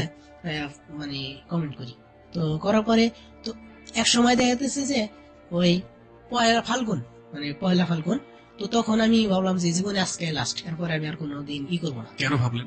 অনেকদিন ধরে করতেছি তো কি মানে সারা পাচ্ছি না। মানে আপনি আমাদেরকে আর কখনো ফোন করবেন না, তাই তো? না, এটাই বললেন? হ্যাঁ। হ্যাঁ, ফাল্গুনের মনে করেন যে দুপুর বেলা, ঠিক আছে, আমি ওই দিন কমেন্ট করলাম আপনাকে, মানে এসএমএস পাঠালাম। তো এসএমএস পাঠানোর পরে তো ওই দিন সন্ধ্যায়, ওই দিনই সন্ধ্যায় আপনাদের এখান থেকে ফোন দেওয়া হলো। ওকে। ফোন দিলে তারপরে তার সাথে আমি ওই গল্পগুলো মানে আমার কি, হ্যাঁ, কিন্তু সেটা আমার কথা ছিল না। কথা ছিল যে আপনি রিসেন্ট কি অবস্থায় আছেন, সেখানে আপনি আমাদের এই জিবিএসবি তে আসার ব্যাপারটা বলছিলেন। এখানে এই ব্যাপারটা কিভাবে আসলো? তো বিষয়টা হলো যে যখন আমি ওই গল্পগুলো শুনি, সবার গল্প শোনার পরে তখন আমি যেদিন থেকে করি আপনাকে এসএমএস পাঠাই, তো তারপর থেকে আমি আর কখনো ওই মেয়েদের সাথে এইগুলা কথা বলি না। কেন বলেন না? মানে ওই যখন দেখে গল্প শুনলাম ওই আপনার মোবারকের গল্প শুনলাম, এরকম আরো অনেকে আছে। মোবারকের কি গল্প শুনেছিলেন মনে আছে? মোবারকের গল্পটা শুনছিলাম, ওই যে মোবারক ওই যে সন্ত্রাসী হওয়ার পরে এক পর্যায়ে তার 2টা চোখ বন্ধ হয়ে যায়। হ্যাঁ। তো তখন ওই গল্পটা শোনার পরে আমি ভাবলাম যে অন্য এটা হয়েছে, আমার হয়তো বা অন্য কিছু হতে পারে, হয়তো বা আমার লাইফে তারপরে আপনার জীবনে একটা ক্ষতি হয়ে যাবে। ক্ষতি হতে পারে, একটা ক্ষতি হয়েছে, আরো এক ক্ষতি হতে পারে। এই বোধটা থেকে আপনি ধীরে ধীরে এখান থেকে সরিয়ে, এখান থেকে পরে আমি এখানে আসার জন্য করি। মানে আপনি নিজে থেকে সরে এসেছেন? হ্যাঁ, ওখান থেকে আমি সরে আসছি একদম। এখন বলতে গেলে এখন আমি একটা মানে ফ্রেন্ড আছে, মানে মেয়ে বান্ধবী, এখন ওর প্রতি আমার কোনো দ্বিধাংশা থাকে না যে আমার একটা ভালোতে হবে, কি ওর সাথে আমার রিলেশন করতে হবে, এরকম কোনো জায়গা না আমার। আপনার বয়স কত এখন? এখন আমার বয়স 23 বছর। 23 বছর। আপনাকে পারিবারিকভাবে বিয়ের কথা বলে? না, আমি কিছু করেন? আপনি জব টব কিছু করেন? এখন আমি ছোটখাটো একটা জব করতাম। তো আমি যখন ছিলাম না, রাজমিস্ত্রি কাজ করতাম, তখন আমি আমার ডেন্টালে ভর্তি ছিলাম, প্যারামেডিক্যালে। ওখানে আমার পড়াশোনা হইলো না, মা পড়াশোনা করাইলো না, না করার কারণে পরে আমি আবার 1 বছরের ট্রেড করছে জাতীয় যুব উন্নয়ন প্রশিক্ষণ কেন্দ্রে নিতে, আমি 1 বছরের কোর্সটা করলাম। আর রাজমিস্ত্রি কাজ করি কোর্সটা হয়তো আর 3 মাস আছে। তো ওই কোর্স করার ফাঁকে তো আমার যে কোর্স করে তো ম্যাডাম, মানে ক্লাস করে, তো ওই ম্যাডামকে বললাম যে ম্যাডাম আমার এখান তো আর এই কাজ শেষ হয়ে গেছে, তাহলে আমি এখন কি করবো? তো তখন ওই ম্যাডাম আমার এইটা নিয়ে দিছে, ওই চাকরিটা নিয়েছে। তো আমি আমার ম্যাডামকে একটা কথা বলবো, সেটা হলো যে ওই ম্যাডামটা আমাকে খুব আদর করতো, মানে আমি খুব সহজে মানুষের সাথে মিশতে পারতাম। কোনো কারণবশতে একসময় ওই ম্যাডামটা আমার এই গল্পগুলো শুনে আমাকে মানে অনেক ঘৃণা করলো। এখনো জানি আমার ম্যাডাম ঘৃণা করে, প্লিজ ম্যাডাম আপনি আমাকে ঘৃণা করেন। ও ম্যাডামও ঘৃণা করেছে? ম্যাডামকে হ্যাঁ। আপনি সবকিছু বলেছিলেন? বলেছিলাম না, অন্য একটা সাইড থেকে শুনছিল।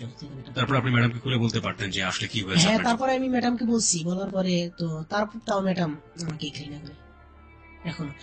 এই যে আপনি এখানে লাখ লাখ মানুষের সামনে বলে গেলেন, এখানেও তো প্রায় সবাই আপনাকে ঘৃণা হ্যাঁ, করছে। তো আসলেও মানে আমাকে ঘৃণা করেন। আমি কি জন্য এরকম হলাম, আমি কেন প্রতিবন্ধী হলাম? আমার বাবা মা তো হয়তো বা আমাকে ভালো করতে পারতো। আমি যদি ভালো হইতাম হয়তো বা ওই মেয়েগুলো আমাকে টিস করতো না। ওই মেয়েগুলো যদি টিস না করতো তাহলে হয়তো বা আমি ওই মেয়েদের সাথে খারাপ আচরণ করতাম না, আমার সুন্দর একটা লাইফ হতো। কিন্তু আপনার এটাই মনে হয়? হ্যাঁ, এটাই মনে হয়। এটা যদি করতো, আমার বাবা মা করতো, তাহলে তো আমার এই পথে যাইতাম না। আর আমার ওই মেয়েদের প্রতি দ্বিধাংশও জাগতো না যে ওই মেয়েদেরকে আমি ই করবো। আর আমি তো যেগুলা করছি, শুধু আমি ওই আমাকে অবহেলা করছে দেখে ওই মেয়েগুলো করছি, অন্য অন্য মেয়েগুলো তো আমি করি না। যে মেয়ে আমার সাথে অবহেলা করছে সে মেয়ে ই করতাম না। আমার অত্যন্ত আশ্চর্য লাগছে মাসুদ, আপনি আপনার জায়গাটা থেকে এসএসসি পাশ করে এত প্রতিভাবান একজন মানুষ, আপনি ডেল কার্নেগি পড়েছেন, আপনি শিব খেরার বই পড়েছেন, তাদের বইতে এরকম অসংখ্য উদাহরণ আছে যে অনেক অনেক মানুষ যারা বিকলাঙ্গ, যারা কাজ করতে পারে না, সৎ পথে জীবনে কত বড় জায়গাতে গেছে, তারপরও আপনি সেই পথটা বেছে নেননি। আপনি নিশ্চয়ই জানেন যে পৃথিবীর সবচেয়ে শ্রেষ্ঠ বিজ্ঞানী হচ্ছেন স্টিফেন হকিং, যিনি শুধুমাত্র শরীরের একটা আঙ্গুল নাড়াতে পারেন, মাথাটাও ঘোরাতে পারেন না। হ্যাঁ, মহাকাশ নিয়ে গবেষণা করেন, মহাকাশ নিয়ে তথ্য দেন, হ্যাঁ। সবচেয়ে সেরা বিজ্ঞানী। ঠিক আছে, এই মানুষটার যদি এত পরিমাণ বিকলাঙ্গ হয়েও তার ব্রেনটাকে পৃথিবীর সবচেয়ে সেরা কাজে ব্যয় করে যেতে পারে, তাহলে আপনার ভিতরে তো প্রতিভা ছিল, যতটুকু ছিল ততটুকুই ছিল, সেগুলোকে আপনি ভালো কাজে ব্যবহার করতে পারতেন, তাই না? আপনার চৈতন্য উদয় হয়েছে, সেটাকে আমরা সাধুবাদ জানাতে চাই যে আপনি এত দেরিতে হলেও বুঝতে পেরেছেন, নইলে হয়তো আরো বেশি ক্ষতি করতেন। আপনি যাহা বলিব সত্য বলিবার মোবারকের জীবনের কাহিনী শুনে মোবারকের দু চোখ অন্ধ হয়ে গেছে, সেটা শুনে আধ্যাত্মিকতার জায়গাটা থেকে আপনি হয়তো বিলিভ করেছেন যে আমার জীবনেও হয়তো বা কোনো ক্ষতি হয়ে যাবে, সৃষ্টিকর্তার একটা বিশাল ব্যাপার হয়তো আমার উপরে চলে আসবে। শাস্তির জায়গা থেকে যদি আপনাকে বলি, এই যে মেয়েগুলোর সাথে আপনি আচরণগুলো করেছেন, অন্যায় আচরণ করেছেন, তাদের মন ভেঙে দিয়েছেন, তাদের যদি কোনো পারিবারিক ক্ষতি হয়ে থাকে কিংবা তাদের যদি কোনো সামাজিক ক্ষতি হয়ে থাকে, সেই কারণে যদি রাষ্ট্র আপনাকে কখনো কোনো সাজা দেয়, লাইক আপনি ধরা পড়ে গেলেন, এবং if they use this episode is a document, আপনি সেই শাস্তি মাথা পেতে নেবেন? হ্যাঁ, অবশ্যই নেব। কারণ আমি ভুল করছি। আসলে আমার যে ভুল কিসের জন্য করছি, আসলে ভুলের ব্যাকগ্রাউন্ড যাই না, জানার পরেও যদি আমাকে শাস্তি দেওয়া হয় আমি সব শাস্তি মাথা পেতে নেব। কিন্তু আসলে তারা একটু মানে ঘটনার পিছনে একটু দেখো যে আসলে কি জন্য এটা হয়েছে। আসলে একটা মানুষকে যদি কেউ বলে এবং থাবর দিতেছে, হয়তো বা ওর ওইটা নিয়ে মানে মনের ভিতরে তো কষ্ট লাগতে পারছে। ওই মেয়েগুলো আমাকে ওইভাবে কথাগুলি নাও বলতে পারতো। ওই মেয়েগুলা যদি ওরা আমাকে হাত দিয়ে মারে নাই, ঠিক আছে, তার থেকে বড় কিছু বলছে আমাকে, যদি ওটা না বলে ওই মেয়েগুলো যদি আমার গালের ভিতরে দুইটা থাবরে দিত, তাও আমি কিছু বলতাম না। যেটা ও বলছে ওটা খুব খারাপ লাগছে, মানে মনের ভিতরে যে কষ্টটা লাগছে ওটা শরীরের আঘাত থেকে মনের আঘাতটা অনেক বেশি লাগছে। আর সেই আঘাত থেকেই আমি এই কাজগুলি করছি। প্রিয় শ্রোতা, এই জন্যই বারবার একটা কথা বলতে চাই যে আমাদের ভালো থাকার জন্য আমাদের চারপাশটাকে আমাদেরই ভালো রাখতে হবে, নইলে আজকে হয়তো আপনি জাজমেন্টের জায়গা থেকে বলতে পারেন যে এই যে ছেলেটি মাসুদ রানা, সে খুব বড় অপরাধ করেছে, আপনি বলতেই পারেন। এখানে অসংখ্য অসংখ্য টেস্ট এসছে, আমি দেখতে পাচ্ছি, ওকে গালি দিচ্ছেন, ওকে গালমন্দ করছেন। এটা আসলে এই ধরনের অ্যালোপ্যাথিক কিওর দিয়ে সমাজটা ভালো হবে না। ওরা যাতে এই ধরনের পথে না আসতে পারে সেজন্য প্রিভেন্টিভ মেথড নিতে হবে, এবং এই প্রিভেন্টিভ মেথডটা হচ্ছে যে ছোটবেলায় শিখেছি আমরা, কানাকে কানা বলিও না, খোড়াকে খোড়া বলিও না, হ্যাঁ, বৃদ্ধকে বৃদ্ধ বলিও না, যেগুলো বললে তারা কষ্ট পায় সেগুলো বলো না, এবং তাদের ওই জায়গাগুলোকে বরং রেসপেক্টের চোখে দেখো, যে তোমার দুটো পা আছে, তুমি খুব সুন্দর করে হাঁটতে পারো, তারপরেও তুমি সমাজে যতটুকু কন্ট্রিবিউশন করছো, ওই ছেলেটা ভালো করে হাঁটতে পারে না, তারপর তোমার চেয়ে অনেক বেশি করছে, কিংবা সমান কন্ট্রিবিউশন রাখছে, কিংবা রাখার জন্য যুদ্ধ করে যাচ্ছে, সুতরাং তাকে শ্রদ্ধার চোখে দেখো, এক্সট্রা শ্রদ্ধার চোখে দেখো, তাহলেই তুমি না মানুষ। এই জায়গাগুলোতে আমাদের সংশোধন করতে হবে, এক। আর দুই নম্বর যেটা, সেটা হচ্ছে এই ধরনের আচরণ যদি কখনো প্রতিবন্ধীদের সাথে করা হয়, তাহলে তারা যে এই ধরনের জিঘাংসার পথ বেছে নেবেন সেটাও কিন্তু উচিত নয়, যে কাজটি আজকে মাসুদ রানা করেছে। মাসুদ রানা তার বিশ্বাসের জায়গা থেকে হোক, আধ্যাত্মবাদের জায়গা থেকে হোক, আজকে মুবারকের জীবনের গল্প শোনার পরে, মুবারকের জীবনের অপ্রিয় সত্য শোনার পরে তার ভিতরে একটা চৈতন্য উদয় হয়েছে যে আমার যদি কোনো কারণে সৃষ্টিকর্তা এরকম কোনো প্রতিশোধ আমার উপরে নেন, তাহলে আমি কি করব। এই জায়গাটিকে আমরা ওর মতো করেই দেখি, কিন্তু কথা হচ্ছে যে এই চৈতন্য উদয় না হলে তাহলে ও হয়তো আরো বেশি করে এই ধরনের কাজের মধ্যে লিপ্ত হতো। আমি শুধু একটা কথাই শেষে বলতে চাই, যারা ঘাত প্রতিঘাতের শিকার হচ্ছেন সমাজে বিভিন্নভাবে, পরিবারের দ্বারা, সমাজের দ্বারা, ওই একটা ছোটবেলা একটা কবিতা হয়েছে না, কুকুরের কাজ কুকুর করেছে কামড় দিয়েছে পায়, তাই বলে কি মানুষ হয়ে কুকুরকে কামড়ানো শোভা পায়? এই কথাটা আমি জাহানারাকে বলছিলাম। এই কথাটা আপনি জাহানারাকেও বলেছেন? বলছিলাম। বলার পরও আপনি সেই কুকুর হয়েই কামড় দিয়েছেন। সেটাই আমরা শুধু এই কথাটাই বলতে চাইছি, you have to believe like this. আপনি বিলিভ করুন, মনে প্রাণে বিশ্বাস করুন যে শেখানো হচ্ছে সেই জায়গাটিকে। আপনার শেষমেশ কিছু বলার আছে আমাদের যাহা বলিব সত্য বলিব শ্রোতাদেরকে? যে ওই জাহানারাকে আমি এখনো ভালোবাসি এবং আমি ভাবছি ওই জাহানারের একটা সমস্যা হবে কিছুদিন, কারণ ওর বড় ভাই ওর শাশুড়িকে হাত কেটে দিছিল, হাতের একটা আঙুল কেটে দিছিল, যার কারণে ওই জাহানারাকে বোধহয় সম্মত এই করবে। ওকে আমি যাওয়ার সময় একটা কথা বলছিলাম যে তুমি যদি শত সন্তানের জননী হও না কেন, তো তোমাকে, তুমি যদি ফিরে আসো তবু তোমাকে গ্রহণ করো। তো সারাটা জীবন তোমাকে আমি ভালোবেসে যাবো। আমি ওই মেয়েটাকে ছাড়া আমার জীবন আর কাউকে এরকম ভাবে ভালোবাসতাম না। ওর জন্য যে আপনার ভিতরে পবিত্র ভালোবাসাটা এখন আছে, তার মানে আপনি যে ভালোবাসাটাকে জিঘাংসায় রূপ দিয়েছেন সেটা আপনি না করলেও পারতেন, শুধু তাকে ভালোবেসেই ভালো কাজ করে যেতে পারতেন।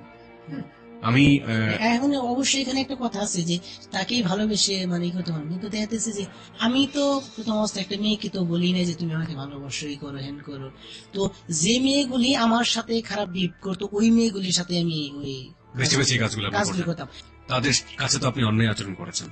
হ্যাঁ, অন্যায় আচরণ করছি, কিন্তু তারা তো প্রথম অবস্থায় আমার সাথে অন্যায় আচরণ করছে, আমার প্রতিবন্ধী বলে। আপনার কষ্ট হয় না এখন যে তারা প্রতিবন্ধী বলেছিল ঠিক ছিল বলছে, তাই বলে কি আমি ধরনের আচরণ করবো? ওই যে কুকুরের কাজ সেটা ঠিক আছে, কিন্তু তখন তো আমি আর ওইটা ভাবি না। এখন আমি যেটা ভাবি যে আমি তো প্রতিবন্ধী মানুষ, তো প্রতিবন্ধীকে প্রতিবন্ধী বলবে, তাই না? তখন তো আর ওটা আমি এটা আসি তা তুমি বলবে কেন, এই কথাটা তুমি বলবে কেন, সেই জন্য সেটা করতাম। তো আমি যা করেছি ভুল করেছি, আমি আমার বাবা মার সাথে ভুল করছি, আদার সাইড মানে পারিবারিক সবার সাথে ভুল করছি, পারবর্ষী সবার সাথে ভুল করছি। আরো যারা মেয়েরা আমার দ্বারা নিজে হয়েছেন তাদের কাছে আমি করজোরে দুহাত তুলে ক্ষমা চাচ্ছি, আপনারা আমাকে ক্ষমা করে দেন এবং আপনারা আমাকে ভালো হতে সুযোগ দেন। আমি আজকে থেকে শপথ নিচ্ছি আর জীবনে কখনো আমি কোনোদিন কোনো মেয়ে দিকে মানে তাকাবো না এবং কোনো মেয়ের সাথে এরকম কাজে লিপ্ত হবো না। আপনাকে আমরা বিশ্বাস করতে চাই এবং একই সাথে এটাও বিশ্বাস করি যে যদি এর জন্য আপনাকে শাস্তি দেয়, রাষ্ট্র শাস্তি দেয় কিংবা আরো অন্য কোনো শাস্তির মুখোমুখি আপনাকে হতে চায়, তাহলে আপনি এটার শাস্তি মনে করিয়ে নেবেন। এবং যারা আপনার মতো হচ্ছে বা এই ধরনের অন্যায়, আমরা প্রত্যেকটা ভুলের একটা ব্যাকগ্রাউন্ড দেখি, শক্তিশালী ব্যাকগ্রাউন্ড থাকে, তাদের উদ্দেশ্যে আপনার কি বলার আছে? তো আসলে কি, আমি তো যেটা ভুল করছি, তো আমার মতো যারা প্রতিবন্ধী আছে তাদের যদি এই কথাগুলি বলে, প্লিজ, যে বলছে যে কুকুরের কাজ কুকুরে করেছে, কামড় দিয়েছে পায়, তাই বলে কি কুকুরকে কামড়ানো মানুষের সহ পায়? তো হেরা যা বলছে ওইটা নিয়ে তোমরা তার বিরুদ্ধে গেছো। আমরা প্রতিবন্ধী বলবে, যাহা সত্য সেটাই বলবে। আর সেটা মনে কষ্ট লাগলে তুমি কষ্ট যদি মনে করো কষ্ট, আর যদি মনে না করো না। আপনি এই ফিল্ডটা নিয়ে থাকতে চান? তাই আমাদেরকে আপনারা প্রতিবন্ধী বলেন না, আমরাও মানুষ এবং আমি প্রমাণ করে দিলাম আমাদের দ্বারা ভালো কাজ করাও সম্ভব এবং আমাদের দ্বারা খারাপ কাজ করাও সম্ভব। তো আপনাদের সোসাইটি, আপনাদের সমাজ আমাদেরকে কোন পথে নিবে, ভালো পথে না মন্দ পথে, সেটাই হলো আমার প্রশ্ন। ওকে, এই প্রশ্নের উত্তর আমরা একটু খোঁজার চেষ্টা করি। আমাদের আজকে এক্সপার্ট প্যানেল থেকে যিনি ছিলেন ডক্টর তাজুল ইসলাম আমাদেরকে শুনছেন, আমরা একটু তার সঙ্গে যোগাযোগ করি, তিনি কি বলেন।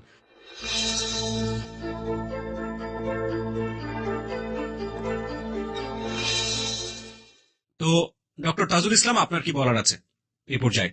জি, আমি মাসুদ রানার যে ব্যাপারগুলি শুনলাম, এখানে এটা খুবই দুঃখজনক ঘটনা। আর এরকম ঘটনা কিন্তু আমাদের সমাজে আমরা পরে লক্ষ্য করি। মানুষ জন্মগ্রহণ করে স্বাভাবিকভাবে, বেশিরভাগ মানুষ, কিন্তু কিছু কিছু মানুষ দুর্ভাগ্যজনক ভাবে হোক জন্মগত কিছু ত্রুটি নিয়ে বা পঙ্গুত্ব নিয়ে জন্মগ্রহণ করে, কিন্তু তারাও মানুষ, এই কথাটা মানুষ ভুলে যায়। সবচেয়ে বেশি বৈষম্য এবং অবহেলার শিকার হয় পঙ্গুত্ব নিয়ে যারা জন্মগ্রহণ করে তারা জীবনের অনেক বড় সম্পদ থেকে হয়তো বঞ্চিত হয়। স্বাভাবিক মানুষের যে সুযোগ সুবিধা বা গর্ব গৌরব, এগুলো থেকে তারা বঞ্চিত থাকে। এই কথাগুলি আমরা সমাজে যত লোক আছে আমরা যদি একটু স্মরণ রাখতাম, তাহলে মাসুদ রানার মতো লোকরা এত বেশি আহত হতো না বা এত বেশি ক্ষিপ্ত হয়ে তারা মানব থেকে দানবে রূপান্তরিত হতো না। এখন তার পরিবারে, আমি ঠিক জানি না তার পরিবারে কেন তাকে চিকিৎসা লাগে হয় নাই। আর্থিক সামর্থ্য সত্ত্বেও পরিবার তাকে তার পঙ্গুত্বকে মানে রিকারেক্ট করার জন্য বা সেটাকে চিকিৎসা দিয়ে সংশোধন করার জন্য যে ব্যবস্থা সেটা গ্রহণ করেনি। এটা একজন অবহেলা ছিল। এখন আমাদের সন্তানরা সবসময় মা বাবার কাছে বা পরিবার কাছ থেকে অনেক কিছু প্রত্যাশা করে, বিশেষ করে যে পঙ্গুত্ব চিকিৎসাযোগ্য, চিকিৎসা করলে ভালো হয়ে যাব, এরকম যদি কোনো আশা পাওয়া যায় কোনো চিকিৎসকের কাছ থেকে, তখন সেটা যদি মা বাবা বা অন্যেরা সেই ব্যবস্থাটা গ্রহণ না করে তাহলে খুবই অভিমান হওয়ার কথা, খুবই আহত এবং কষ্ট পাওয়ার কথা। মাসুদার ক্ষেত্রে তা ঘটেছে, সেই জন্যই খুবই মর্মাহত ছিল। আর দ্বিতীয় যে ঘটনা ঘটলো, যে একটা মেয়ের সঙ্গে তার সম্পর্ক করতে সেই চেষ্টা ছিল, সেই গান প্রাণ দিয়ে মেয়েটাকে ভালোবাসতো এবং তার কাছে আনতে চেয়েছিল, কিন্তু একটা মাত্র বাধা ছিল তার বন্ধুত্ব।